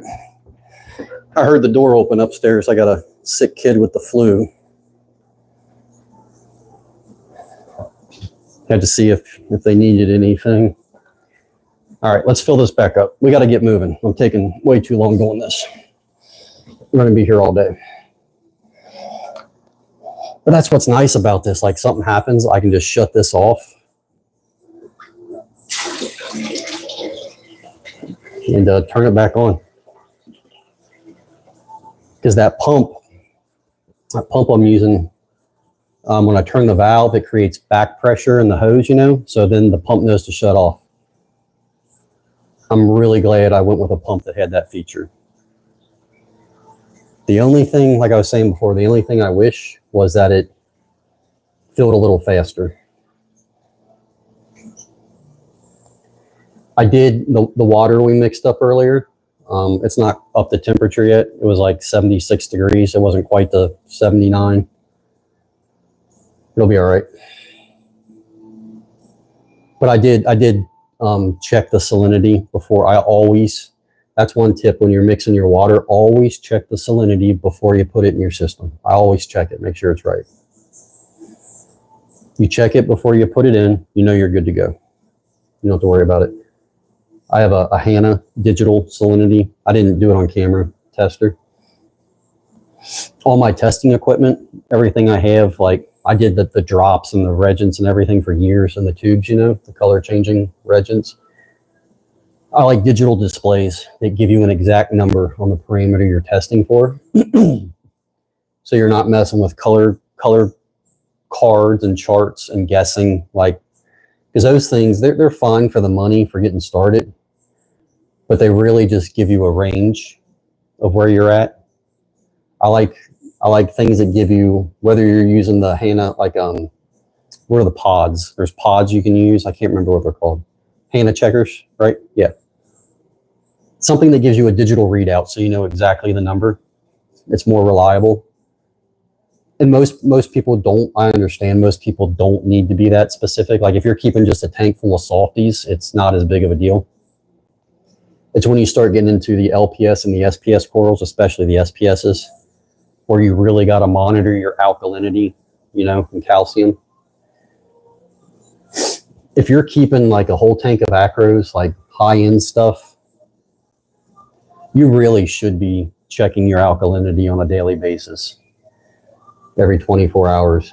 Not like if you're serious about it, I would recommend doing it the same time every day if you can. I know work schedules and stuff are hard, but whatever, like after dinner or something before you go to bed, run a quick test at 8 p.m., 9 p.m., whatever. If you do it the same time every day, you'll get a more accurate result.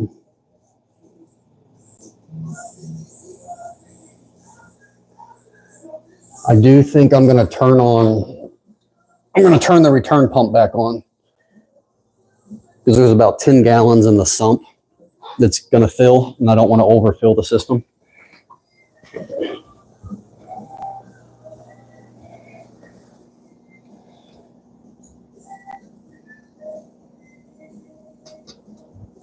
Yeah, I missed him in chat.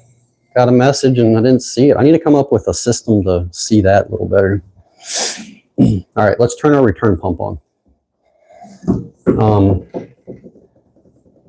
Yeah.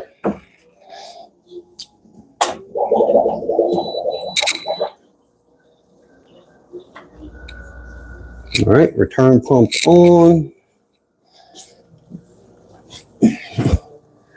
So it's going to fill from the sump up. And then I'm just going to refill the sump here when it goes down.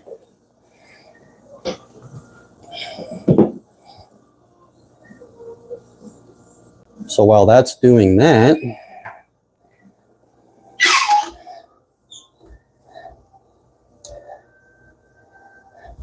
I'm not going to mess with that camera. I'll drop my phone. So while that's doing that, I'm going to clean this nasty protein skimmer out. I can keep an eye on it filling from here.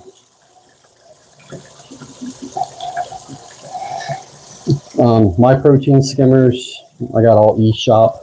I think they make great skimmers. They're a little pricey, but they work very well. I have to empty mine. I tend to skim a little on the dry side, so it's more concentrated for two reasons. I think it's satisfying just seeing all the gunk in there that it collects, so you know it's actually doing something for your system. And two, I don't have to empty the cup as often. When I was doing more of a wet skim, I would have to empty the collection cup like every 2 or 3 days. I'm sorry, every day. I would have to empty it every day. It would fill up, which takes a lot of water out of the system, and it's just a hassle. So I tend to do more, I skim on the drier side, and then I only have to empty the cup like every 3 days. And then once a week, I give it a good scrubbing on the weekend. That's how I skim. Once again, I don't think there's any right or wrong way to do it. I say it over and over. Every aquarium's different. Every situation's different. So what I do here may not work for what you got to do with your systems. Everybody's different.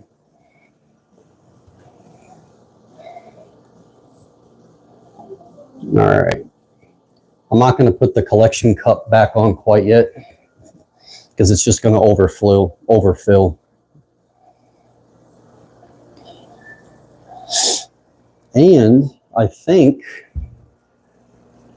look at that. So I overfilled my system. My sump's too high. So what we're going to do is we got to take some more water out now. Plug my ATO back in.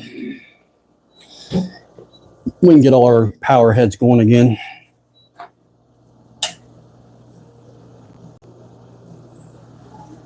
And I tend to drive myself nuts sometimes, but whenever you turn all your flow off, like especially if you have older power heads, you want to make sure that they all kick back on. Because I've done water changes where I don't check each power head, and I'll find a week later, if I don't pay attention, that I'll have a power head that wasn't on, and that's not what we want for flow. We want them all on and running properly. That's where doing your maintenance every 6 months on the power heads, I break them down and clean them really good. It keeps them from sticking, the impellers inside. Keeps them clean and keeps it from sticking. Okay. That moonstone coral's still got a lot of food on it. Look at all that algae floating around in there that we broke up. All right, so we got to take a little more water out. This is what we're going to do.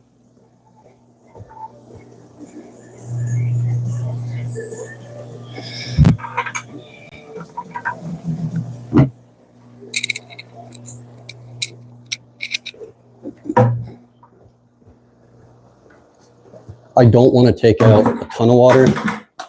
If I use the siphon hose again, we're going to overdo it. So I'm going to have to just empty out a little bit at a time.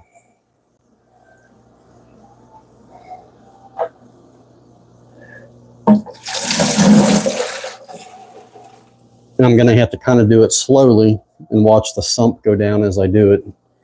I haven't overfilled in a long time. It's because I was talking to you guys and not paying attention to what I was doing. I overfilled it.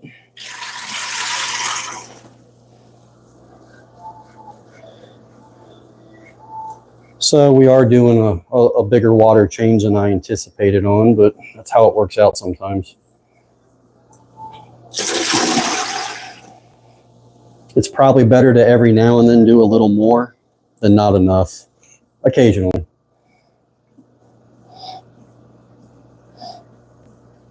Yeah, too clean is definitely a thing. Like that is, for most hobbyists, it's not. I talked about that a little earlier. You can run systems that are too clean. They don't have nutrients for the corals, and you got to end up dosing, you know, phosphates and nitrates. I've never had to. I don't have that issue. But I'm not a large commercial grower either. I'm kind of like in between the hobbyist level and the coral farm level. It's enough to keep me busy, that's for sure.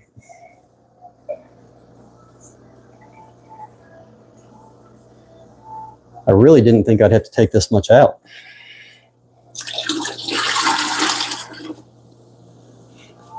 Looks like I overfilled it by about 5 gallons.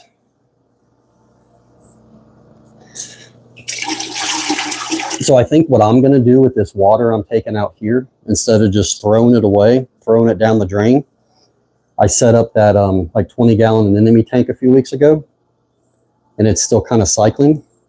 It's going through like the ugly phase right now. I think I'm going to use this water and do a 5-gallon change on that system, because this is pretty stable, good water, you know.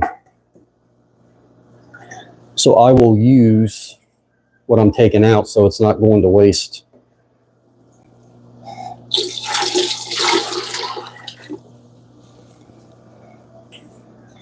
So I'm going to end up with about 5 gallons that I overfilled.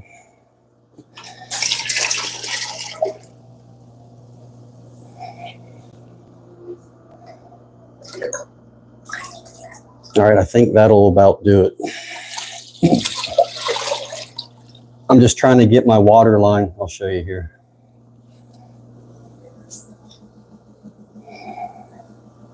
So down here in the sump, I just, here's my ATO sensor. I'm just dropping the water line down to there until it kicks on, and then I know my level's good since I overfilled it.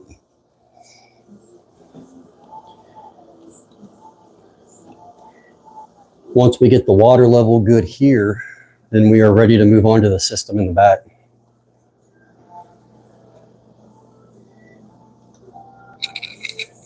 All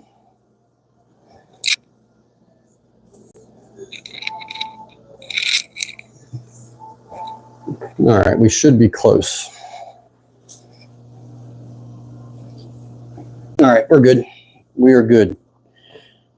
Let me put, what are we going to need? Let me get this water out of here. put some of this equipment back.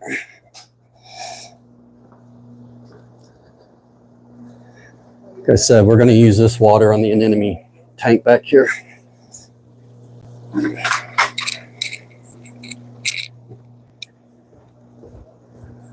Do.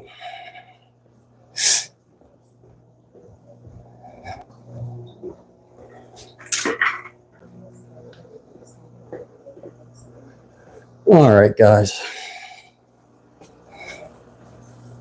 I need to put my protein skimmer back together. I like to take my toothbrush and just kind of clean out the inside of the skimmer while the cup's off. Just break the gunk up. It'll go up into the collection cup. And about every 6 months, I take the skimmer out and break it down and clean the pump and everything on it just to keep it running good. All right.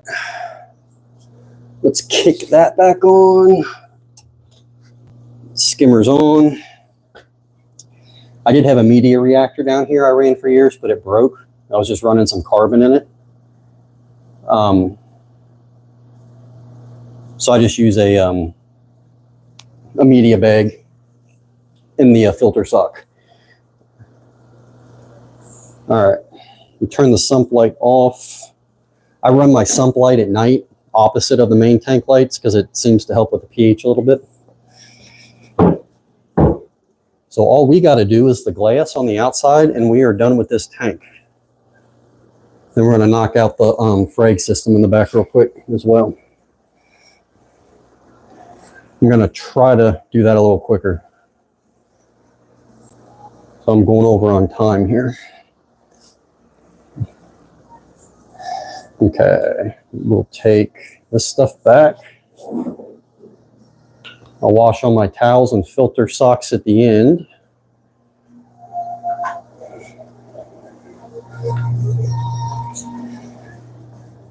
And we're going to move to the back.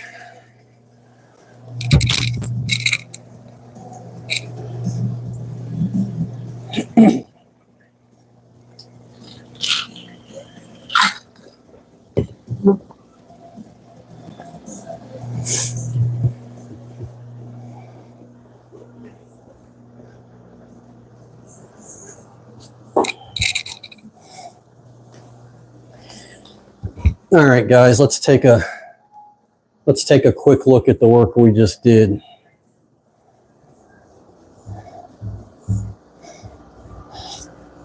It's all blues right now, so it's all, well, blue. The whites will kick on in about an hour.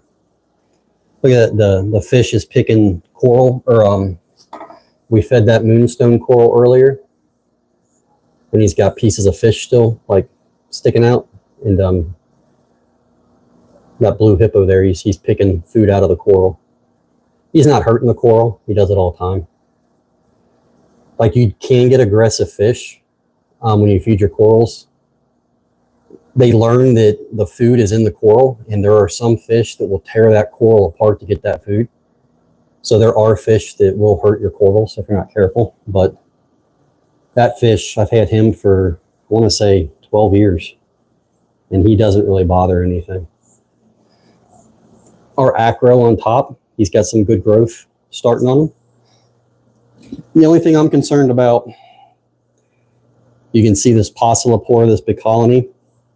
He's bleached out there in the center. That one piece there has died.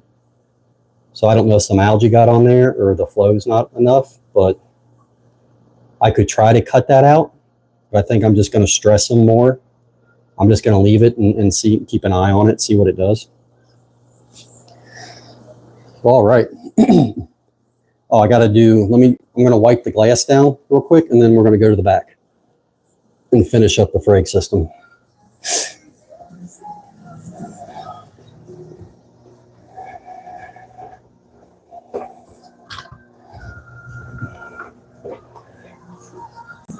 Not only am I very anal about keeping the inside of the glass clean, I'm also real big about keeping the outside of the glass clean. probably a little too much, but it's like I do all this work on the aquarium with the corals and stuff, and then you got dirty glass and you don't want to look at it. So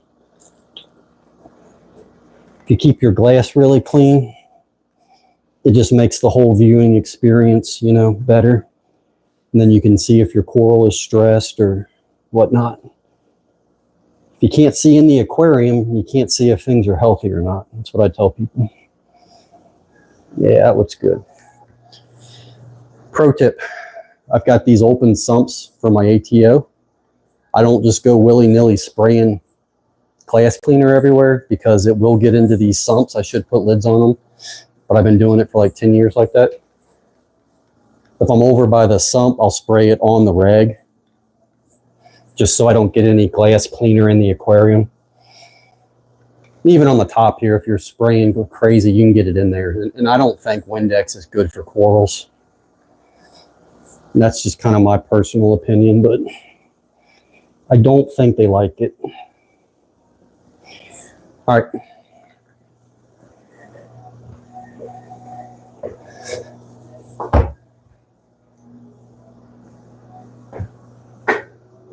It is time. Well, it is time to mop the floors. What time it is.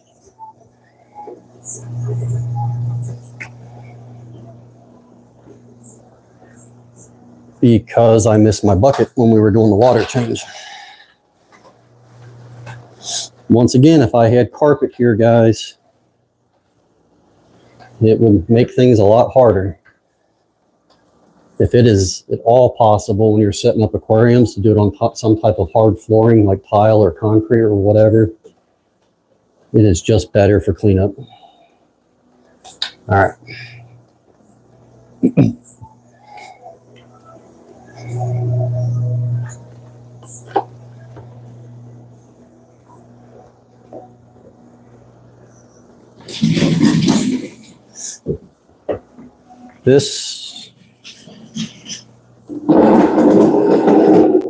This aquarium is officially done for another 2 weeks, or week. I'll do a small water change next week.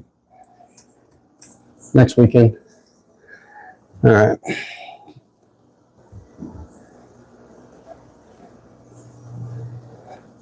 Let's grab our hose and we're going to head back to the back.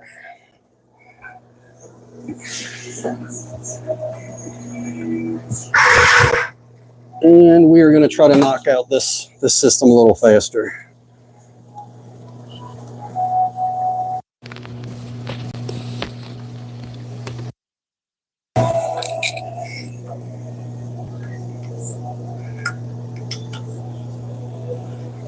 All right, I don't know the best place to put this camera.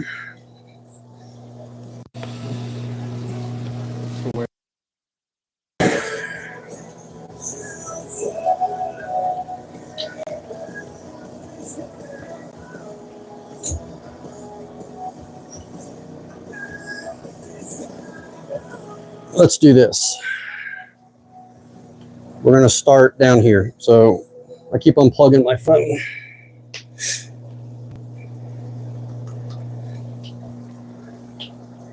All right. First things first, we got to shut off all the power.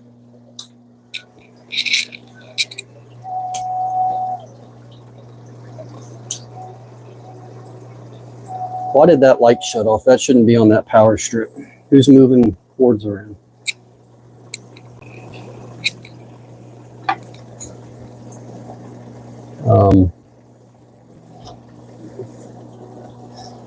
I gotta move this light over to this power strip because I don't want it kicking off. And then this power head's gonna go over to this one. I need to do a better job on like cord and cable management. All right, system's off. System's off.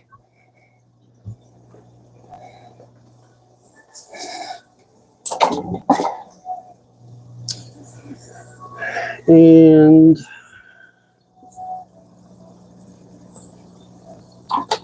turn this power head off.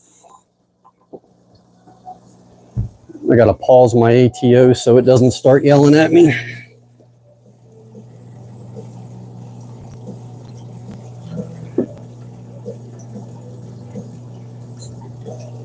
All right.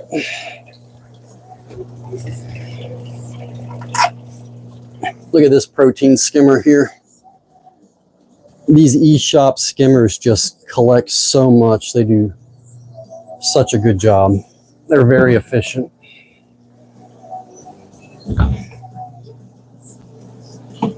Okay. We are going to do a quick scrub on the glass on these.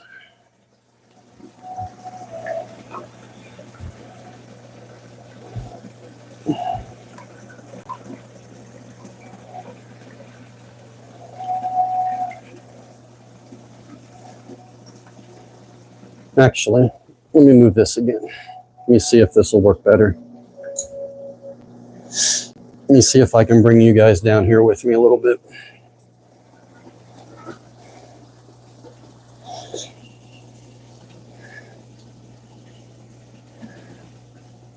Yeah, we need the white lights on.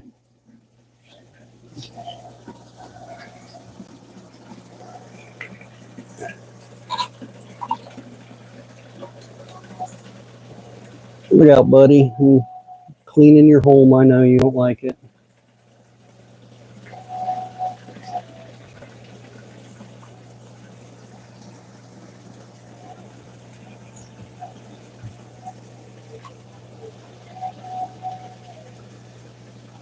I have only got this. So this aquarium right here is all soft coral. This is my soft grow out tank. It's got some zoas, some pallies, some big toadstool leathers, some Cinularia colonies, all softies. I only got one fish in here, a couple inverts, some snails. So it's not a very heavily populated tank right now. Okay. Once again, I can be careless with these. Like I can just let them drip on the floor because it's all concrete. It's nice.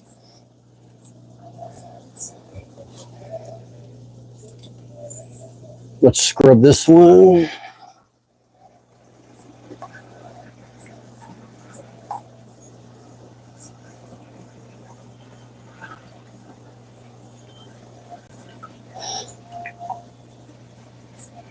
I don't know. I just find like cleaning the glass is so satisfying to me because it's like instant, you know, gratification. It looks so much better. It's not hard to do. It's just a little time consuming. Like I said before, I'm big on keeping the glass clean.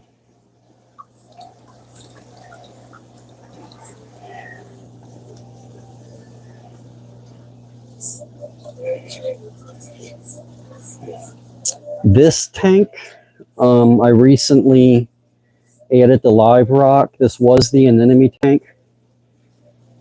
Now it is basically a Sicuophilia tank. Six not the right word because this is tied into the rest of the aquariums. This is all one big system back here. It's about 450 gallons, give or take a few. So it is tied in. Like these corals don't have a disease. They just got stressed and weren't happy. But this guy is extending again, his polyps. So I think what I'm doing is working. The worst thing is that there's a little aptasia I'm working through, killing off. Now I use Aptasia X. Same thing people have been using for years. All right. Now this little tank, so I got the frag tank up top, and then I got this tank down here. I added some live rock. I'm not curing it, but the tank's not really ready for coral yet, so there's not much in it. But if you guys set up a system in theory, like I was trying to maximize how many tanks I could get in the system for grow out purposes.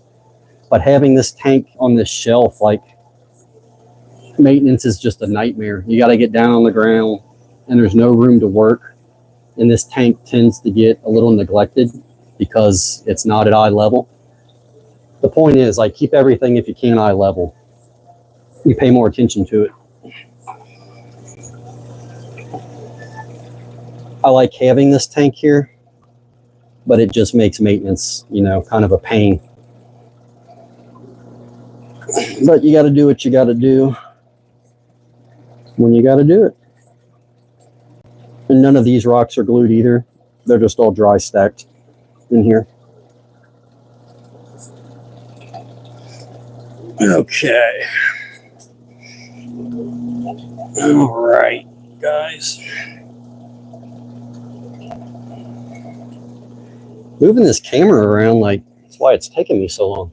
I can usually knock this out pretty quick.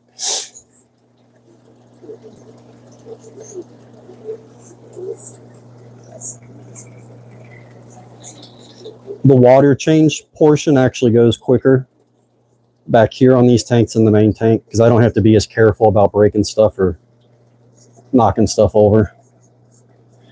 The frag tanks are all bare bottom. I know that is all on its own. Sand versus bare bottom tanks, like, there's a lot to get into with that.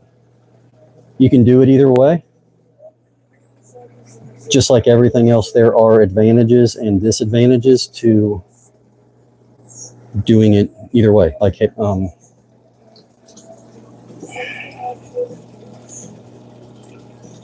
lost my train of thought, guys.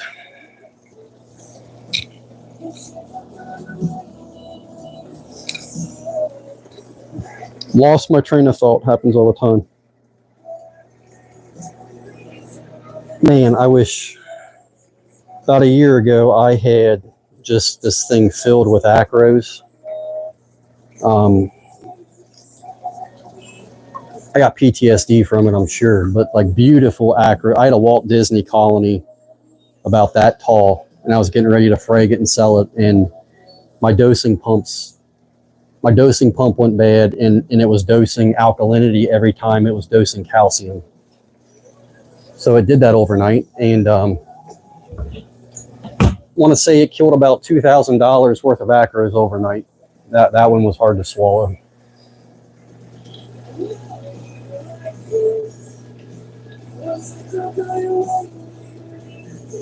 All right, I think we are ready to start taking water out.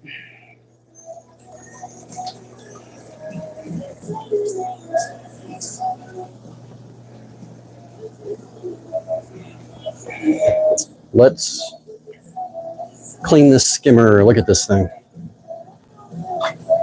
You can see it.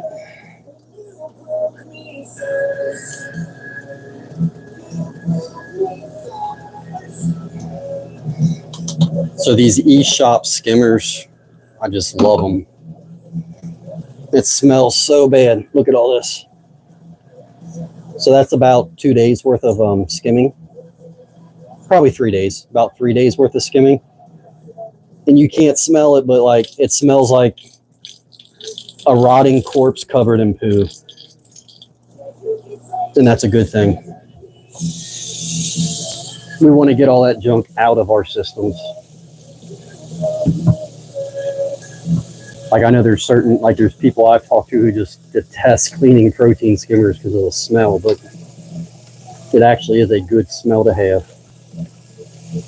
Once again, I'm a bit of a weirdo. That's fine.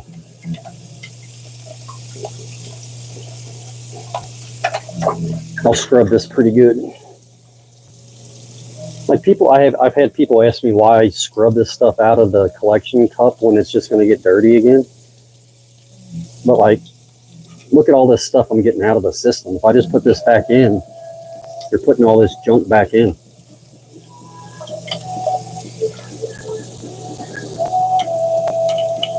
So I like to take my time and just get it all out. Because all this junk I'm getting out, essentially it turns into phosphates and nitrates. That's where your phosphates and nitrates come from. This is all like fish poop and waste.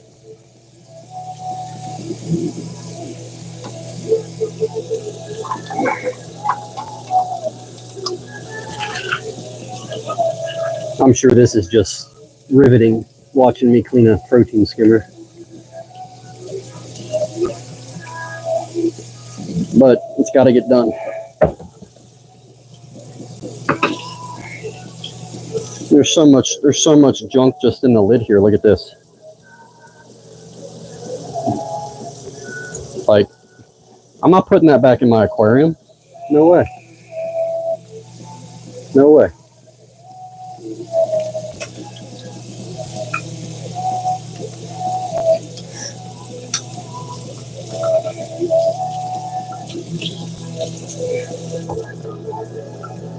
Good song, guys. Good song.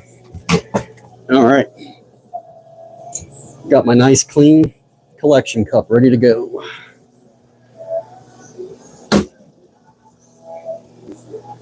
And we're going to siphon out this tank first.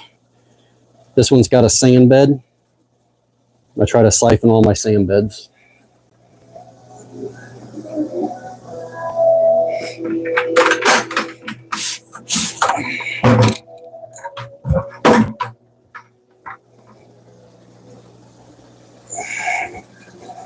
Let me get my buckets. I'm a little cramped on room back here, so you guys get a close-up shot for a minute.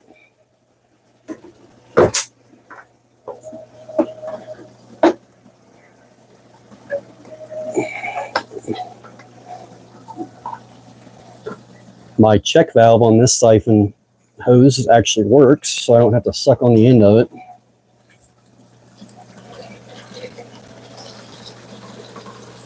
I got a little bit of a cyanobacteria in the corner here. Looks like we got a dead spot with the flow. That's how you can tell. One way you can tell.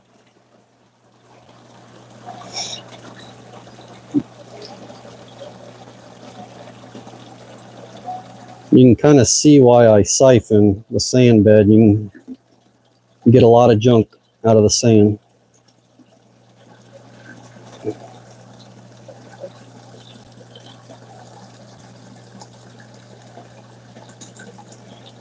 I typically only siphon about 5 gallons out of this one at a time. Or per water change, I mean.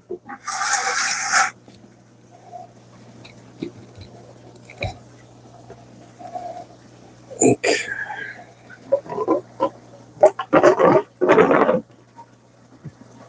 I can't see the chat right now. It's out on the other screen.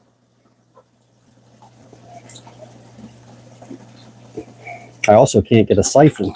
There we go.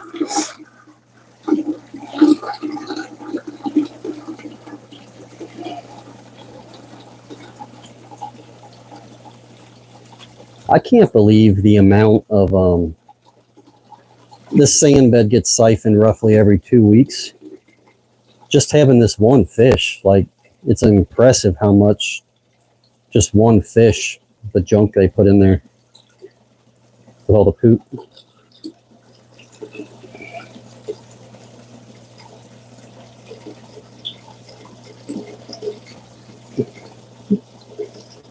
Fish is trying to help.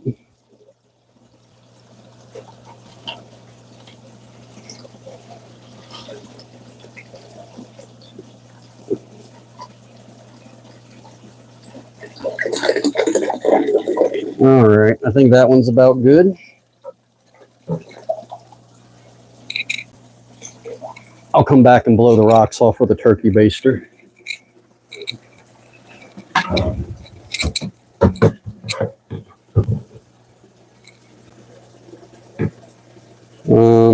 Where's my hose at?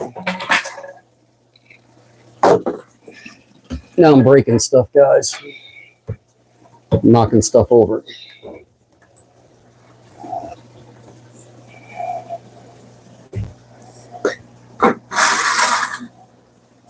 Okay. This tank here does not have sand. Does not have a sand bed, so I'm just going to suck up the junk on the bottom.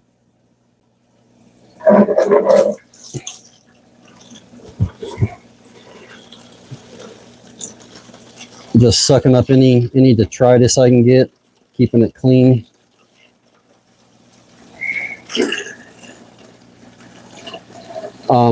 Bare bottom tanks, that's one of the things that appeal to me, is the maintenance on it. I just stick this hose in here and I suck out the stuff on the bottom. It's very easy. I don't have a sand bed. I'm very happy with this system because certain aquariums I have bare bottom, and then other ones that are connected in the same system have sand beds. So I'm kind of getting, in my opinion, the best of both worlds in a sense. You know, just kind of experimenting with two different ways of doing it.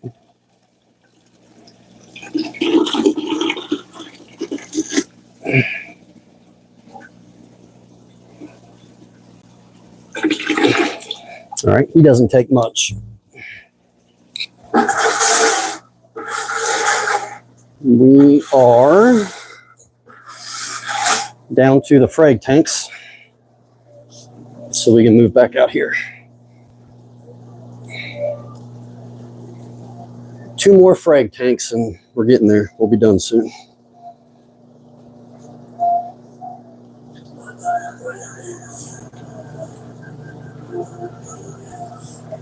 Okay.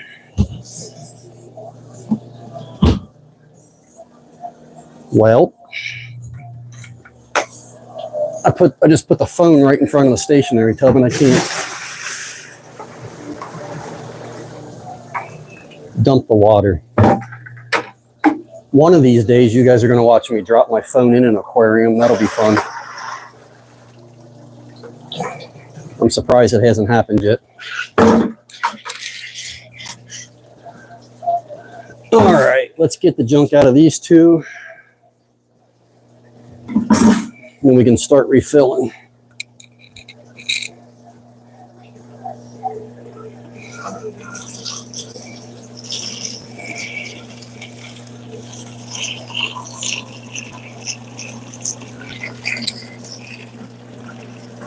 Once again, the frag tanks, I like the frag tanks being bare bottom.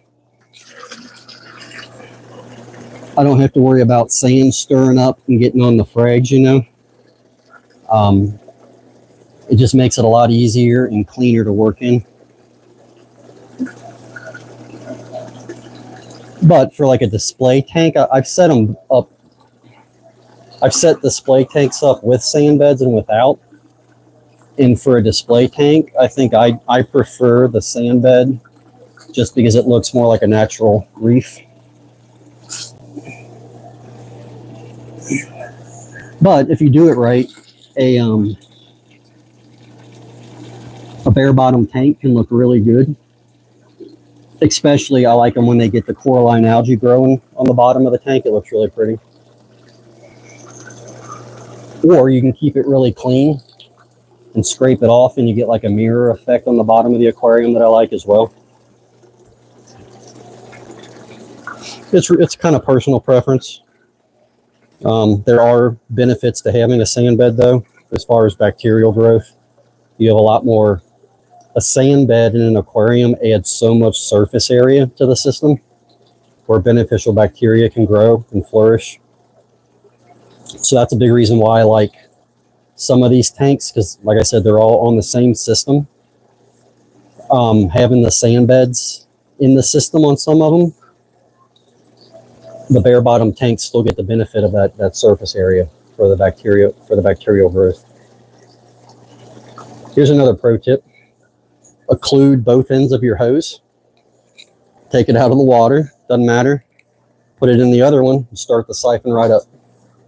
So you don't have to suck on it again. Might be common sense, but I don't know. When I figured it out, I was like, that's cool. I drank a little bit of salt water. It'll be all right. These, you can't really see it on the camera. I'm going to check the camera. These tiles, these grow out tiles I got in here, I made them out of concrete as well, just like the frag plugs. I'll show you one here in a second.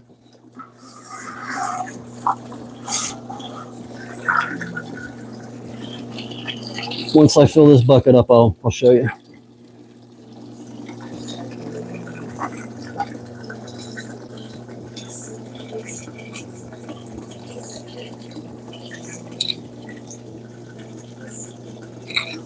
Yeah, I get asked about the overflow boxes all the time. I have drilled aquariums myself. I have drilled aquariums here in this system and overflow boxes. The big issue with the overflow box, if it loses its siphon, you're going to pump water onto the floor. Whereas if you have a drill tank, anytime the power goes out, you're not going to have that issue.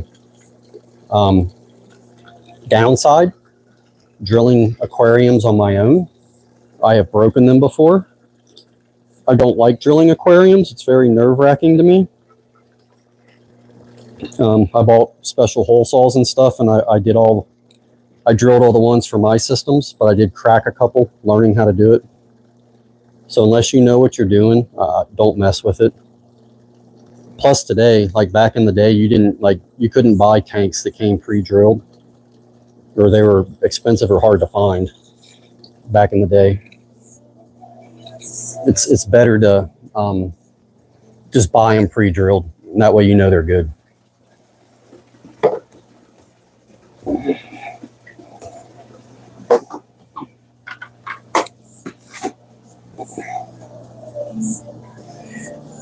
All right, we are getting there, guys. This is definitely taking me longer today than it usually does.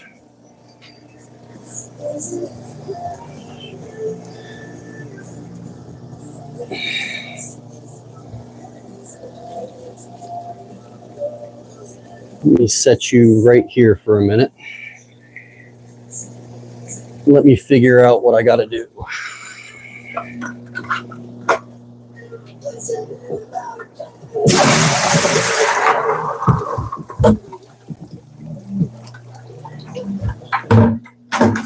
You know what we forgot to do? We forgot to refill the media reactor.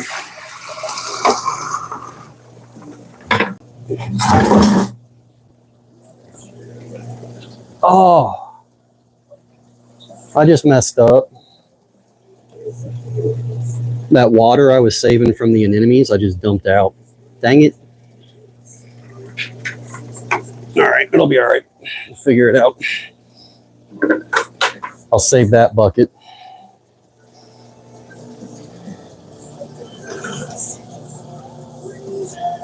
So let me get this media reactor out.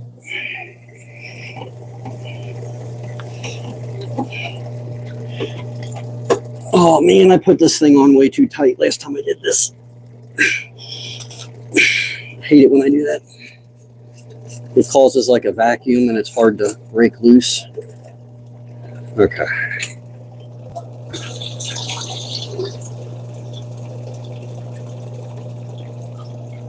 So my media reactor, I'm just running carbon. I do run carbon on my systems. And the reason is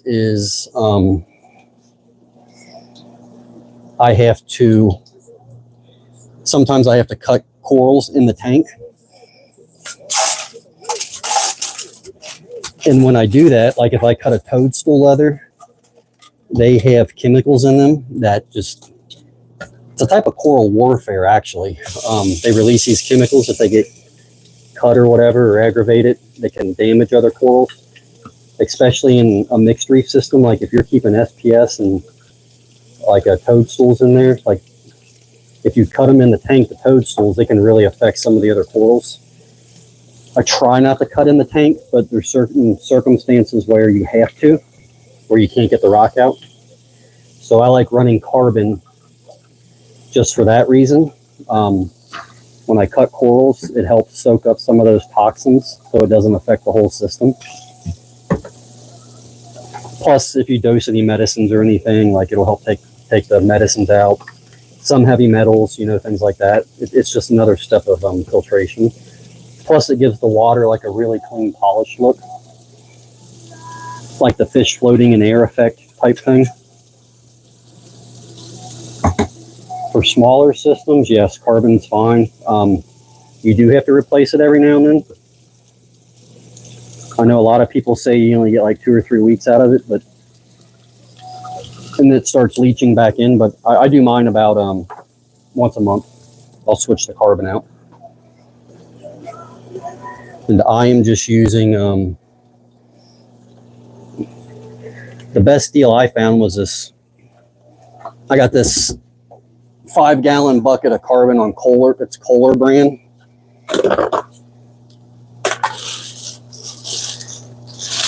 On eBay. I think it was like 80 bucks, but it'll last me a while. And I know most people at the hobbyist level don't need that much carbon. For the frag system here, I do about a cup-ish.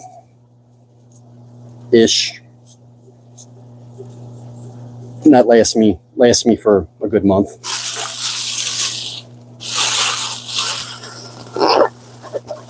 Anytime you can buy products, as long as you can make sure they're reef safe, just everything in the aquarium hobby is so expensive.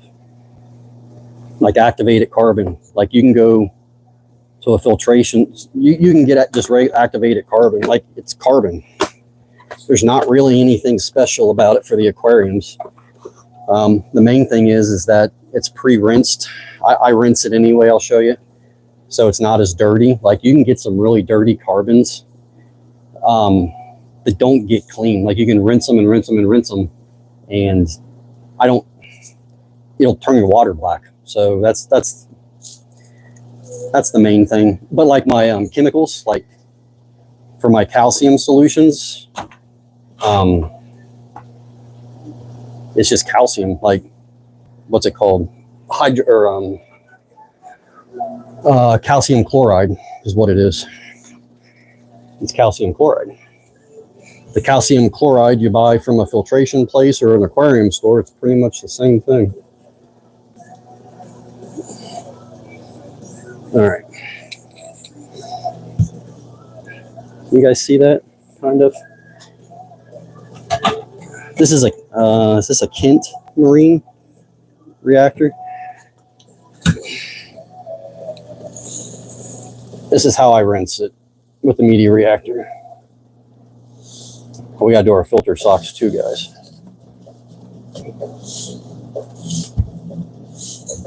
All right.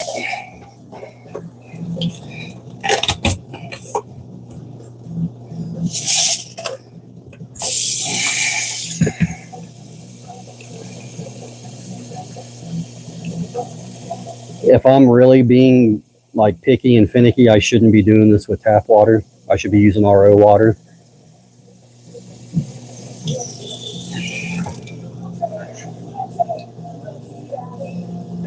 This is what I typically do. So you can see all the bubbles going up. But this water it's pretty much black. Always rinse your carbon before you use it.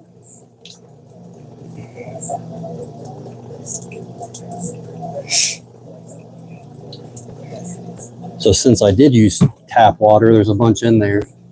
I'm just going to take some of our RO water we're making and do a rinse with it to get that tap water out of there. I should have just used RO water from the beginning. I wasn't paying attention. But I'll rinse it. It's not going to hurt anything. Like, you got to be careful, but people, especially when they're new to the hobby, like you can go overboard and drive yourself crazy with cleanliness. Dust gets in your aquariums, especially having open top aquariums. Like things are going to get in there. I get stink bugs and I get flies all the time. Yes, coral is sensitive. Aquariums are sensitive. But if they were so sensitive to the point like you get a piece of dust in them and everything dies, you'd never be able to keep them in the home setting. So don't stress out too much about it. That's the point of that. Be careful, you know, do what you can. But you will drive yourself crazy if you try to control everything. You can do too much. You can do too much. All right, let's put this guy back together. And then we are ready to refill this system. If I can line it up, act like I've done this before.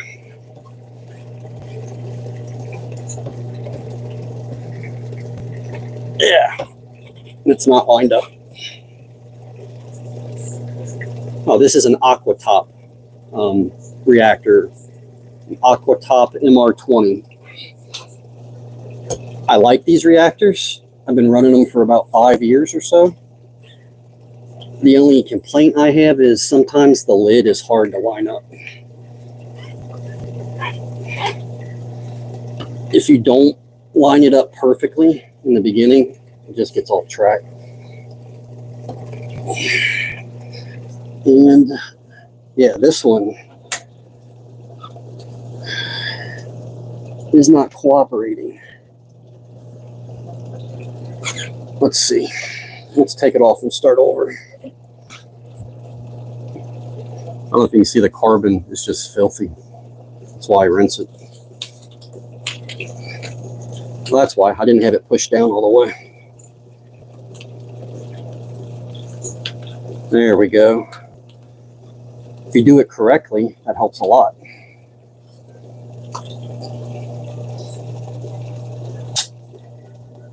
All right.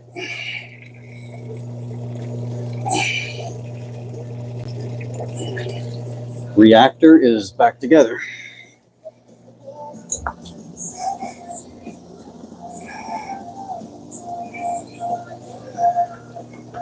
So now, let's turn our return pumps back on and start refilling the system.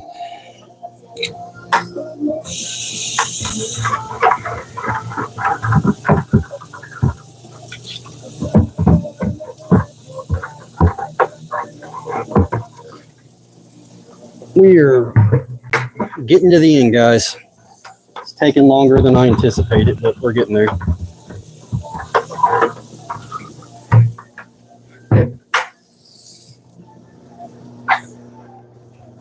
Still no questions, huh? We got one? Coral Happy. I don't know if you're still here, man. I see you in the chat. I appreciate you saying hi. I was back in the back and couldn't see my screen. Thank you for stopping by. I appreciate it.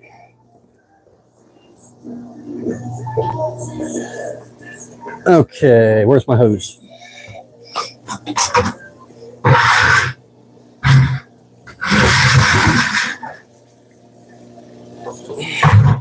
Start refilling.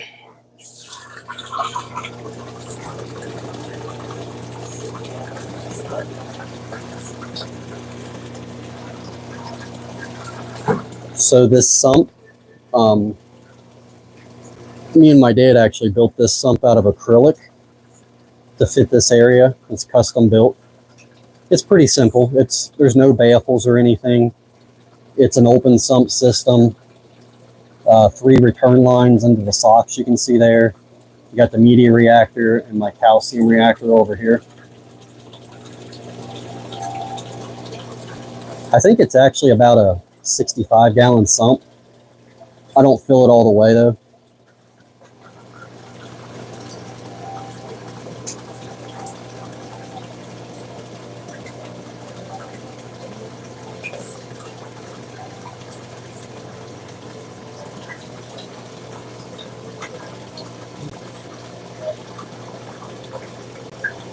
The fish I got, yeah, the fish in the frag tanks here, I've got a Tamini tang in each one, and then a yellow tang in each one.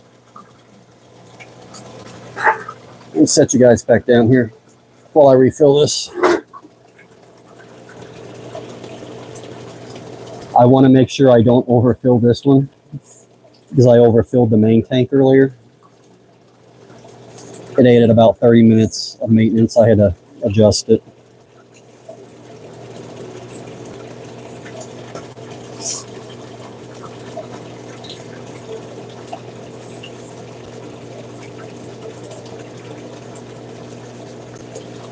I probably need to take these return pumps apart and clean them. It's been over 6 months since I've done it on this system. All right, we're still filling up.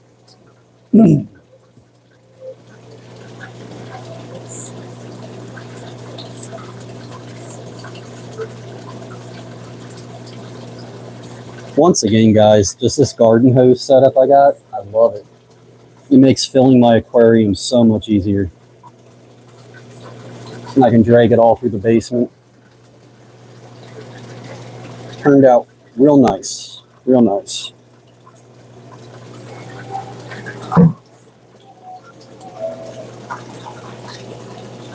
Okay.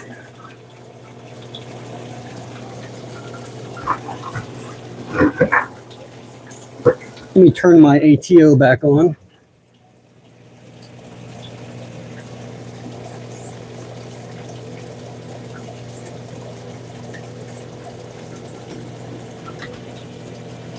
I just got to get it. I just got to fill it to where you can see the ATO sensor down there. I just got to get it filled to where that light comes on and I know I'm good. That's what we're doing right now.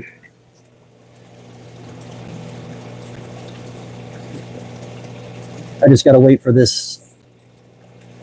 Once this light kicks on, I know I'm good.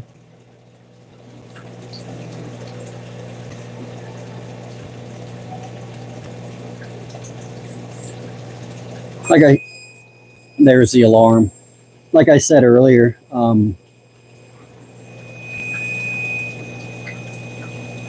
I just wish this hose filled a little faster. It takes a while to get it in, but it's so much easier than carrying 5-gallon buckets everywhere. All right, I think we're good. Let me reset my ATO.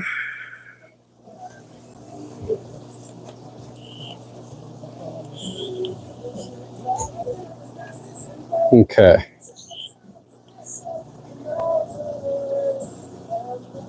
Like I said earlier, after I turn everything back on, I physically check to make sure all my power heads are running.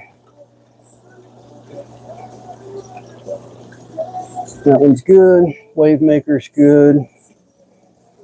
What about one down here? Good. Good.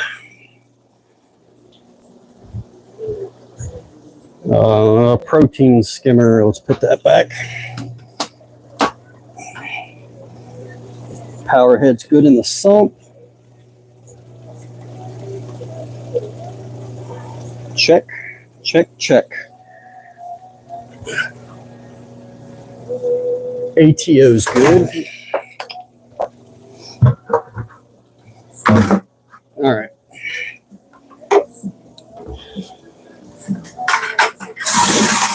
So I think all we got left now is, this is a little 3-gallon aquarium I got sitting here. And I'm growing green star polyps in it, is what I'm doing there. So let me show you how easy this one is to do.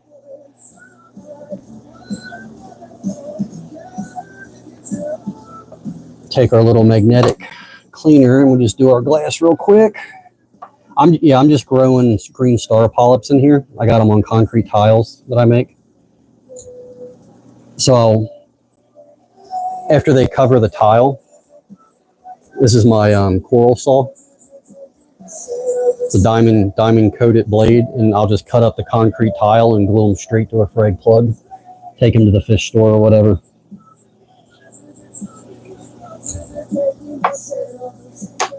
I don't know.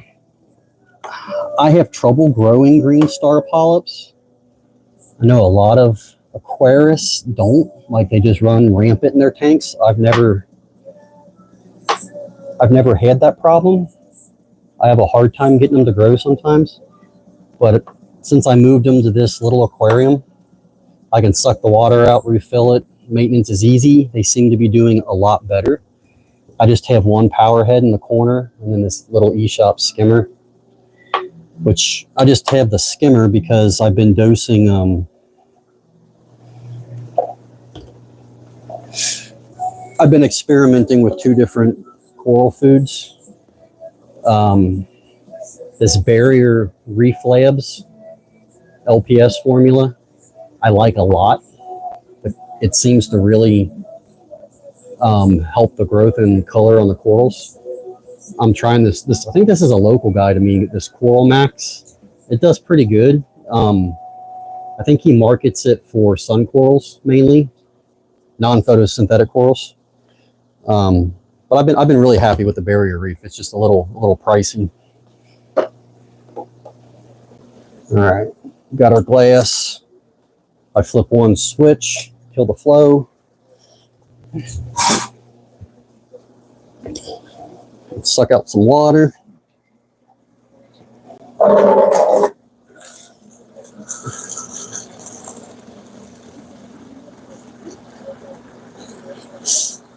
This is only 3 gallons, this little tank.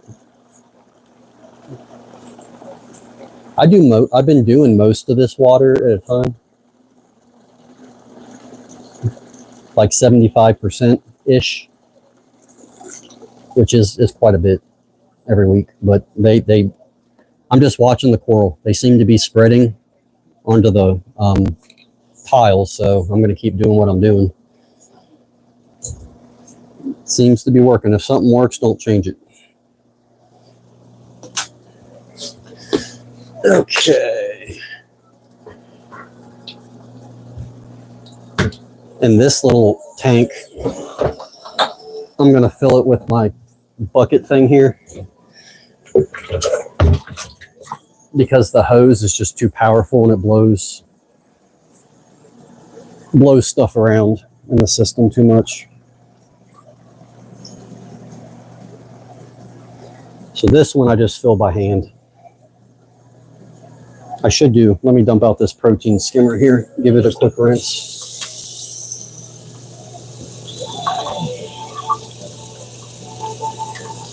I do think eShops make the best skimmers I've had. There's other good skimmers on the market. eShops skimmers and eShops sumps I like a lot. They're just one of the more pricey options. Sumps are insane too. Like, it's basically a plastic or acrylic box, but they can get super pricey for what they are. Especially getting into like baffled sumps and specialty sumps can really get up there in price. Let's see what we got. Hi, Colton Ash 1. Do you have any corals for sale? Yeah, so I don't right now. Quick story with that. I set up C&M Aquatics Coral Farm. I started shipping corals. I was shipping them across the country, California, Colorado, big orders, $400 or $500 bucks, you know, doing pretty good with it. Then FedEx comes along. You know, I was using FedEx to ship and they just destroyed my business. They would throw boxes on back porches and they just wouldn't do their job. So then I'm out the money for the coral. It all gets killed. I got to refund the customer, you know, the shipping and the price of the coral. And they just kept doing it over and over and killing my stuff, and it ruined my business. And it was one of those things that's super frustrating, man. I'm growing all this stuff, you know, and it doesn't, some of it takes a long time to grow. I grow coral for a couple years and then FedEx just disrespects it and just kills it. And I have no control over it. Like, that's not something I can control at all, the shipping. And it really sucks because I enjoyed doing it, but it wasn't sustainable. Like, it was costing me so much. I was losing so much money in shipping. And even if they didn't mess it up, like, just the price to ship coral really eats into your profit margins. Because shipping a box, you know, yay big, overnight, it's got to be delivered within 24 hours. Like, say we're shipping it to Colorado, that was costing me $90. $90 to ship it overnight. So I was offering, you know, free shipping on orders over $150. So $90 automatically comes out of the profit. Then you got all the packaging materials. Like, shipping coral is an art form.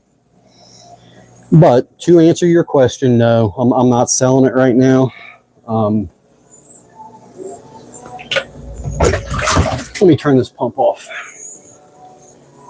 After FedEx did that and I couldn't ship it anymore, I started just selling to local fish stores all my frags. And it's basically just a way I get store credit, and it pays for my hobby now. I did do a frag show, you know, was pretty successful with that. Did a couple of those, but I don't sell it. If you're local, like, I have no problem selling to you locally. I just don't have the ability to ship it anymore. I had the website up. It was nice, like, real professional looking, and it was doing good until FedEx came along.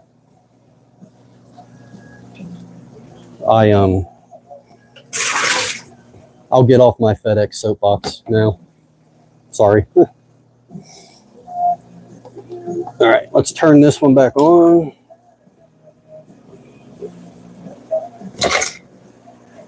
I like to take my little turkey baster and just blow off the coral, the GPS, get the sand off the tiles. I try to keep the tiles clean because this is an encrusting type of coral, green star polyps, and they'll grow across the surface of the tile here. So I try to blow all the corals off just with a turkey baster at least once a week. When I do my water changes, I try to do it midweek too. It just helps keep them clean.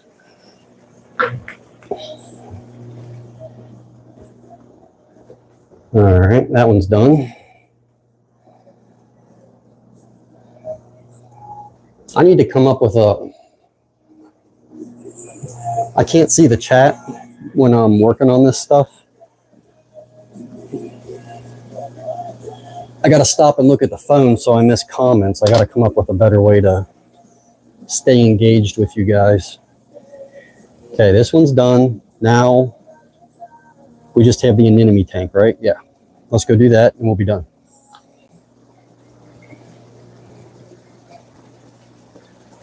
The little anemone tank that we set up a couple weeks ago. This one won't take too long either.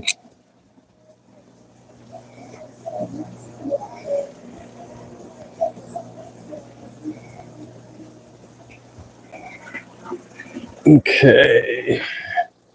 These anemones are looking so much better since I moved them. The aquarium and the tank, not so much.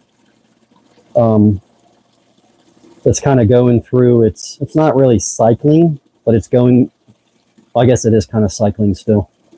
It's going through that ugly phase where it's clean. We got like diatoms growing on all the rocks. So we just got to keep brushing the rocks and doing our water changes until everything stabilizes. The anemones themselves are doing fine. They're eating good. They're healthy. I typically don't cycle tanks with fish or coral in it. It's kind of cruel, I think. You can do it, but in my opinion, it is kind of cruel. So I cycle all my aquariums before I add stuff to them, and I think I got videos on that. I'm not going to go into how to cycle an aquarium right now. There's a lot of different ways to do it. A lot of different opinions and techniques. Okay. Brush some of this gunk off these rocks.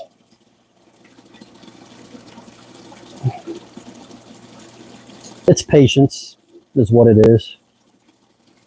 People ask me, like, if I had to choose the most important parameter, or not parameter, what am I trying to say? The best attribute an aquarium hobbyist can have is patience. Absolutely. Patience is key with all of this stuff. And it is so easy to rush things. Like you set up a beautiful aquarium and it's got to sit for a month with nothing in it. It's better to wait, guys. Like, don't jump the gun. Cycle it correctly. It's going to save you a lot of headaches down the road.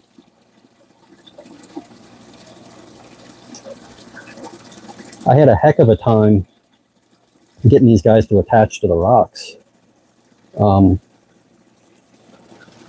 So I was able to gate down the flow on this. It's a pretty low flow tank for the anemones. That's why I propagating these are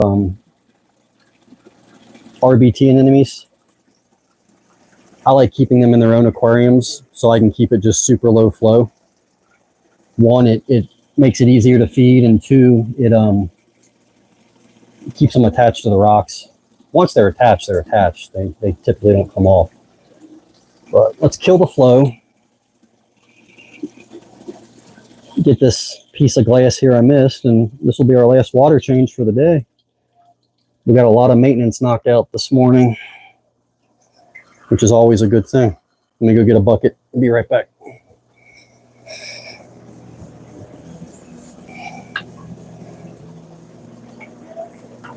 Okay.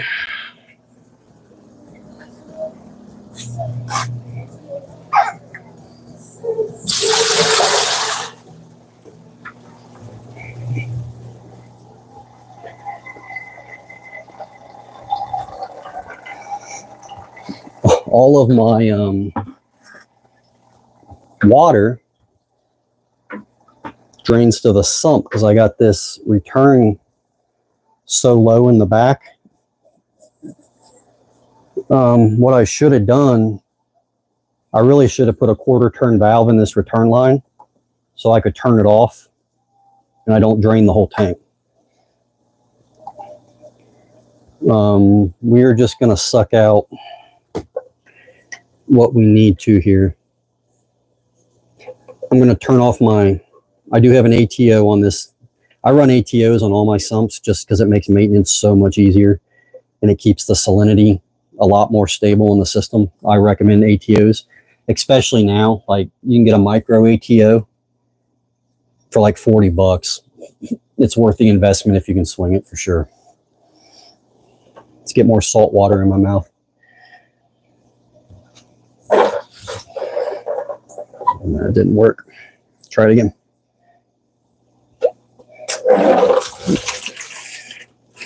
All right. I'm not gonna like I said, this tank is still stabilizing.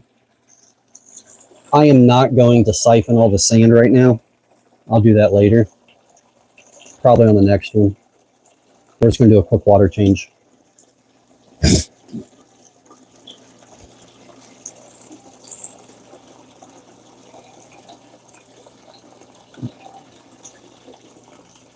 Yeah, typically all this maintenance I'm doing today usually takes me about 2.5 hours if I'm not streaming and talking and getting distracted.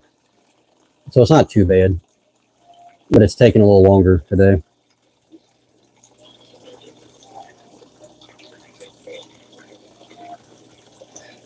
And I know it looks like I'm sucking all the water out of this tank, but I'm not doing 100% water change on this.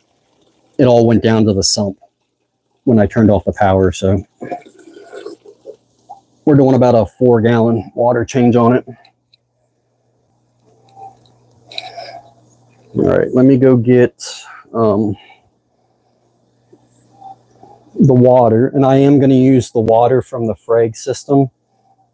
We just did the water change on the frag system because I don't want to put brand new water in this while I'm getting it cycled. I'm going to use the more stable water, the wastewater from our other water change. I don't know how much of a difference it makes. I've been successful with it, so that's just what I do. Now, once this tank is cycled and completely good, I won't do that.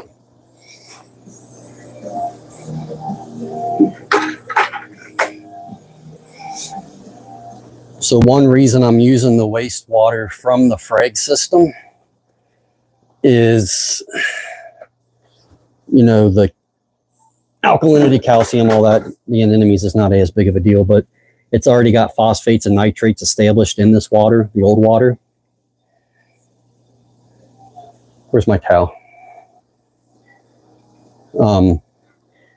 It's got phosphates and nitrates in it, and I need phosphates and nitrates in this new system.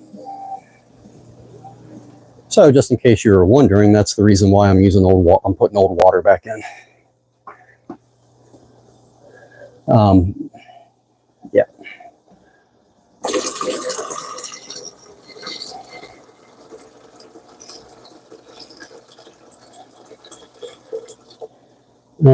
I think I'm just going to turn the system back on and fill the sump. I'm going to fill out of the sump.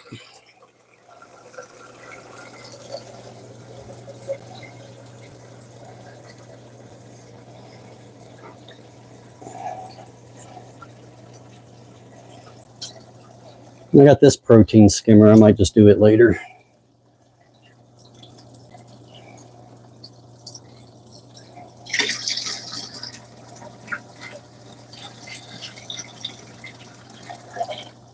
So after this, we just got our, we got to swap out our filter socks, and I'll take them up and run them through the wash and be done. I used to hand clean the filter socks, and I got smart and I just started throwing them in the washing machine once I got over the whole bleach thing. I was always afraid to use bleach to clean things, but it is 100% safe if you do it correctly. Because the way bleach works, once they get out of the washer, you know, I do an extra rinse on them, but as it dries, the bleach evaporates, so there's no bleach left to hurt anything. And I hate cleaning filter socks by hand.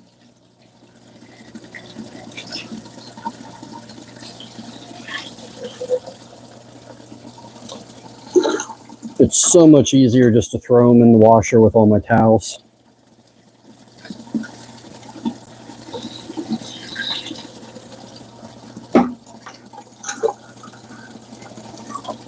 Almost there, guys. Almost there.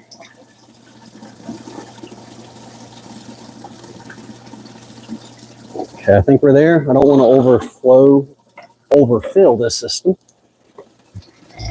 Let's plug my ATO back in. Make sure it cycles and we're good.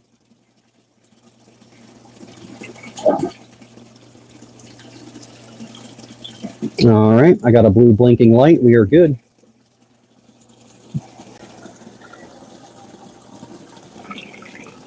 I'm real happy how this little tank turned out with the overflow box and everything. I think it turned out really nice. If I can get it cycled, and I really think the anemones are going to like it in there. I think they're going to flourish. I can feed like super heavy and then just suck the water out and do a water change so my phosphates don't go high. It's very nice.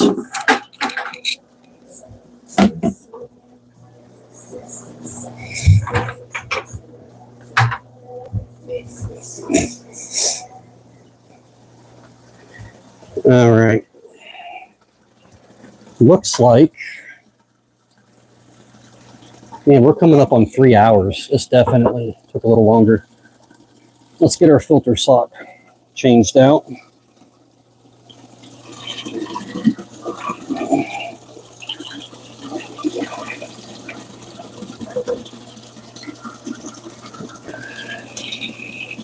I bought on all my like my pre-filters and filter socks, I got 2 sets, so I can swap them out and just run them through the washer upstairs and be done, you know. I don't have to mess with hand cleaning them and putting them back in right away. Works out real nicely.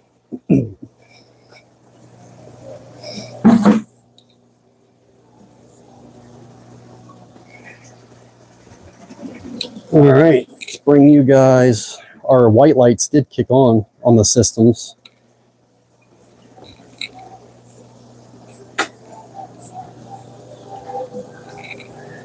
So let's get our filter socks from the frag tank here.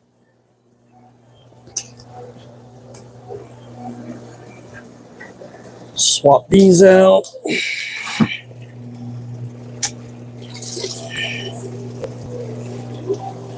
You gotta keep your filter socks clean. That's what catches all your detritus and stuff.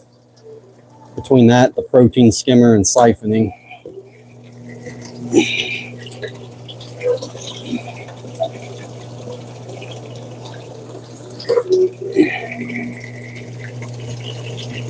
One thing on your filter socks,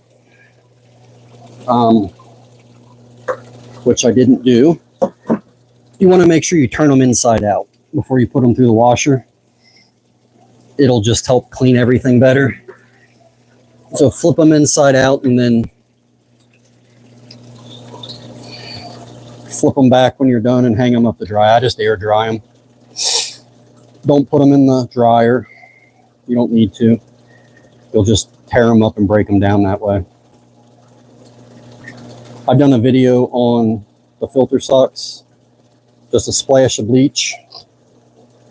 Extra rinse, hot, you're good. Another reason for turning your socks inside out, you wouldn't believe the amount of snails and critters that I find inside the sock. And I don't want to kill them. So I'll throw them. We got a snail here. I'll just throw them back in the system instead of killing them in the washing machine. We want those guys in our tanks. They help.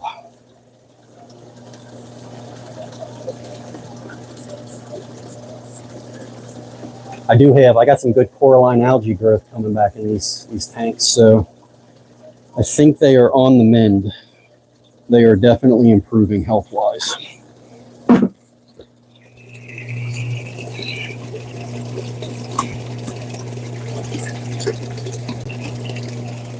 All right, 2 more here.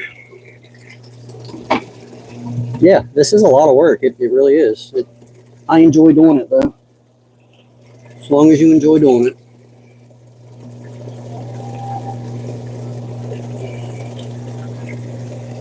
All right.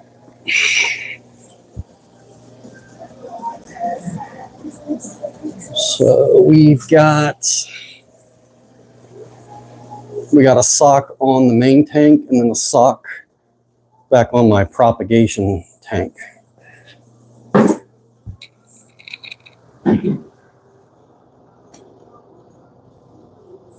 So you can see the blue lights are transitioning to white right now. Like I said earlier, I run blues for 2 hours in the morning, and then it kicks over to full spectrum.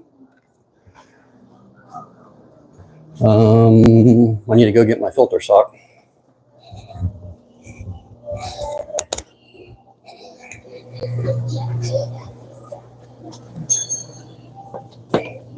I'm breaking stuff again, guys.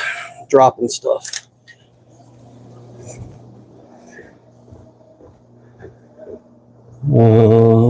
I didn't replace my carbon in this one, did I? Just standard filter socks.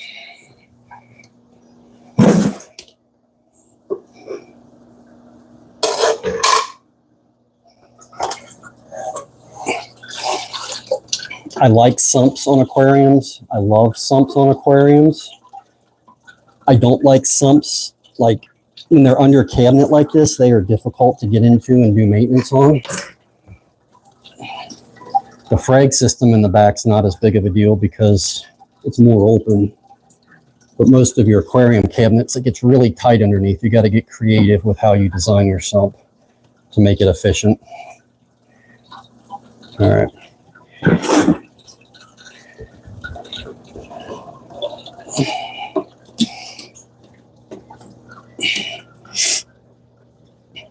This one does have a refugium on it.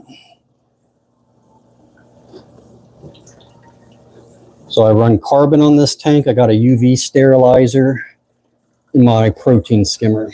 That's what I do with this one.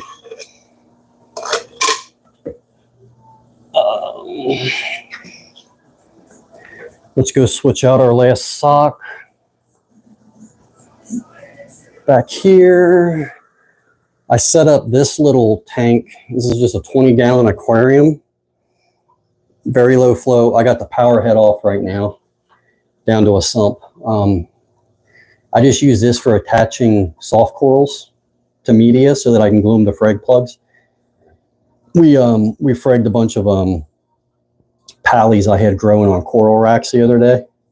There's probably about, I don't know, 60 of them in there, 60 or 70 or so. So they're sitting in there and they're going to attach to that sand, those little rocks, and then I'll be able to just glue them directly onto a frag plug.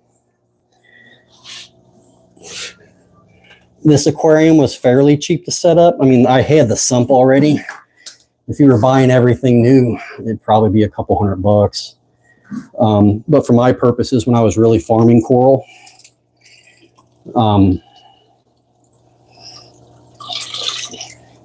it really helped with attaching soft corals.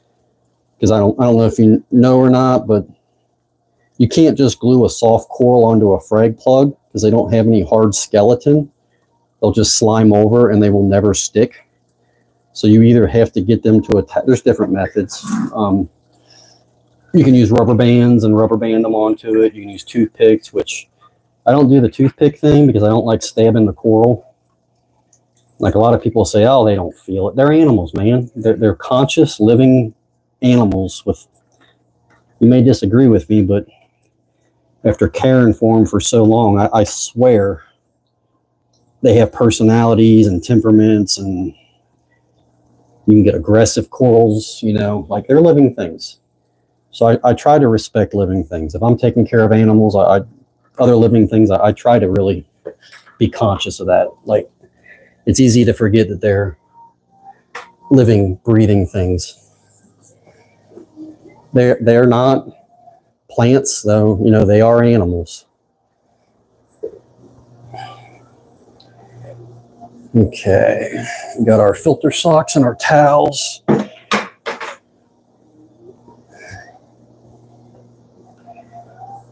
And we need to refill our carbon for this tank. I just use a media bag. I did have a reactor down here, but it broke, and I don't feel like spending money on a new one when these media bags and the filter sock do pretty much the same thing.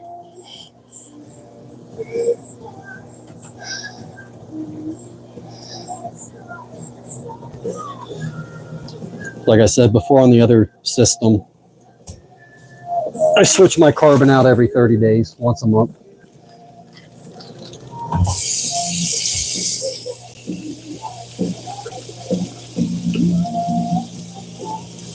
And like I said before, make sure you guys rinse your carbon. I know, before anybody yells at me about using tap water, let me show you what I do.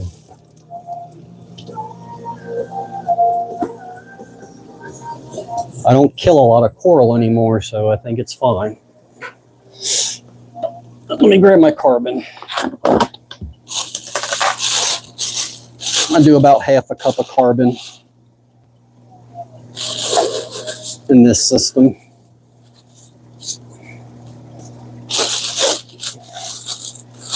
It's easy to overdose the carbon, yeah.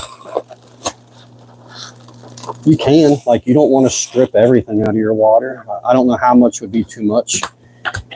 I just know a cup on my frag systems and half a cup on the display tank out there is about right. That's what Just always done.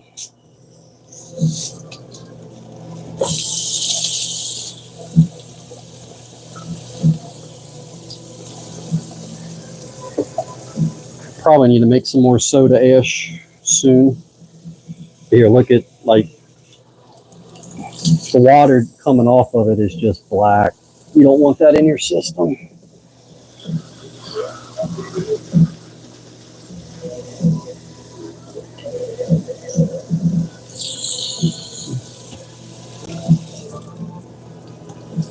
So you can yell at me if you want, but I typically rinse it out with tap water like that. And then before I put it in the tank, I'll just get a scoop of my RO water. And then I just run some RO water through it to get the tap water out. I don't know. That's what I've always done. It seems to work. I always say, if something works for you in this hobby, don't change it.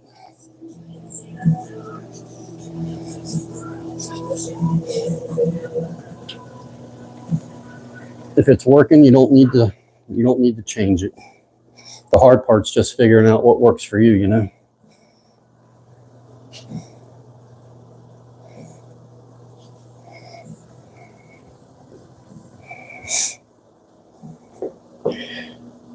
Drop our carbon back in the filter sock. And this guy is good to go.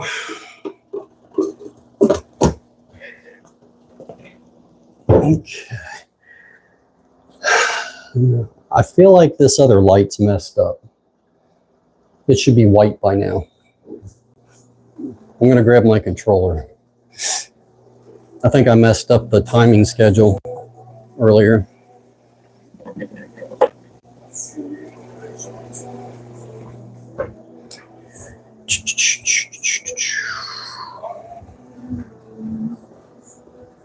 I don't remember which channel. Is it channel 2? There we go. All right, we got both lights on. I did a terrible job on this power head. I'm going to come back later and clean it off, but it's better than it was. I still have some algae issues, but it's getting there.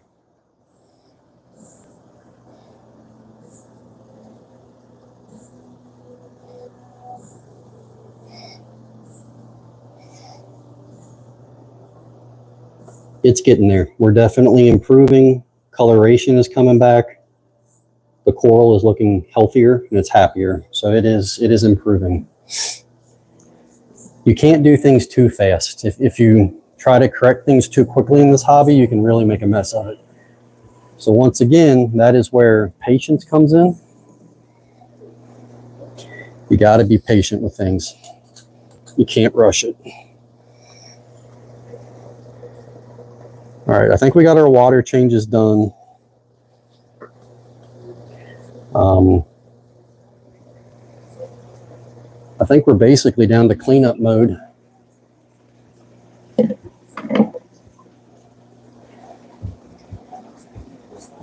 All right.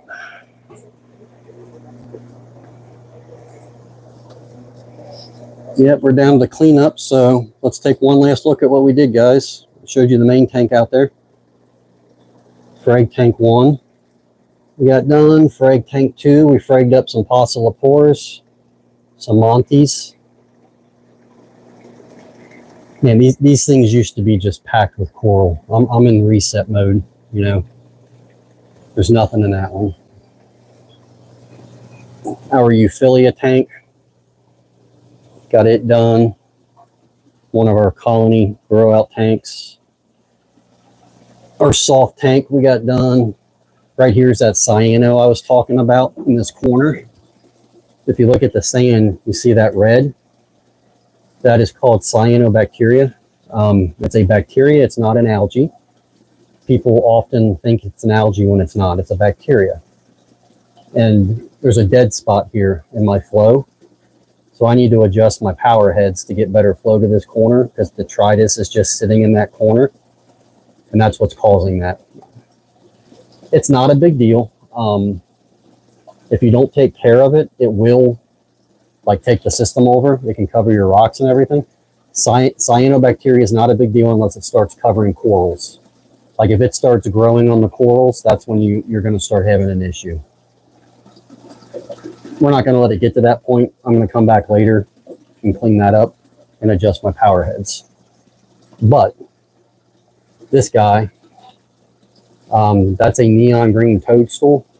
He does not look neon green. He does not look happy. I don't know if he's going to make it.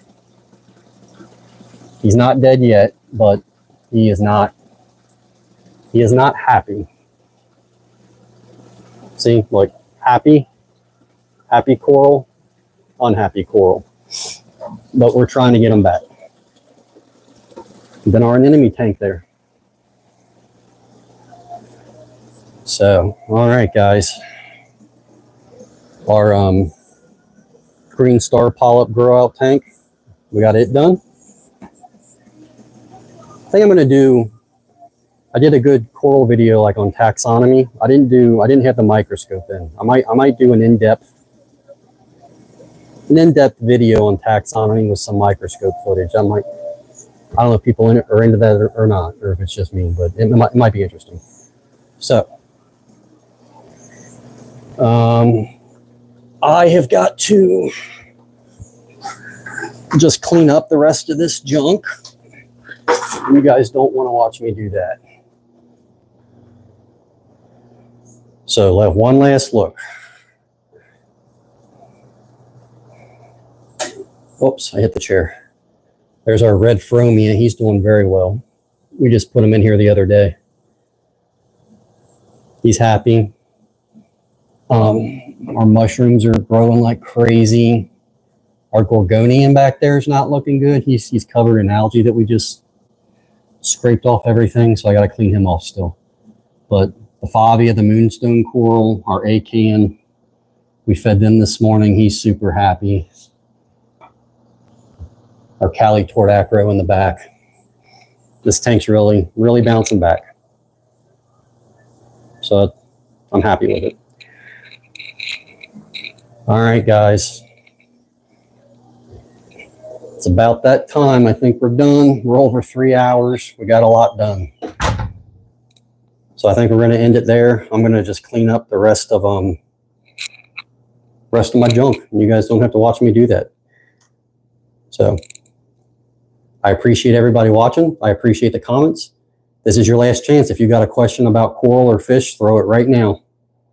I can see the chat. I'm going to give you 30 seconds. If you have any questions at all, now's the time.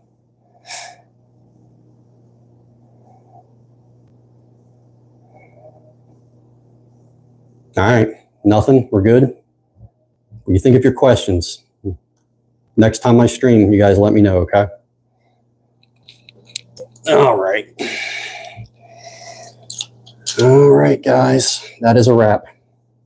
We are out. I'll see you next time. Thanks for watching.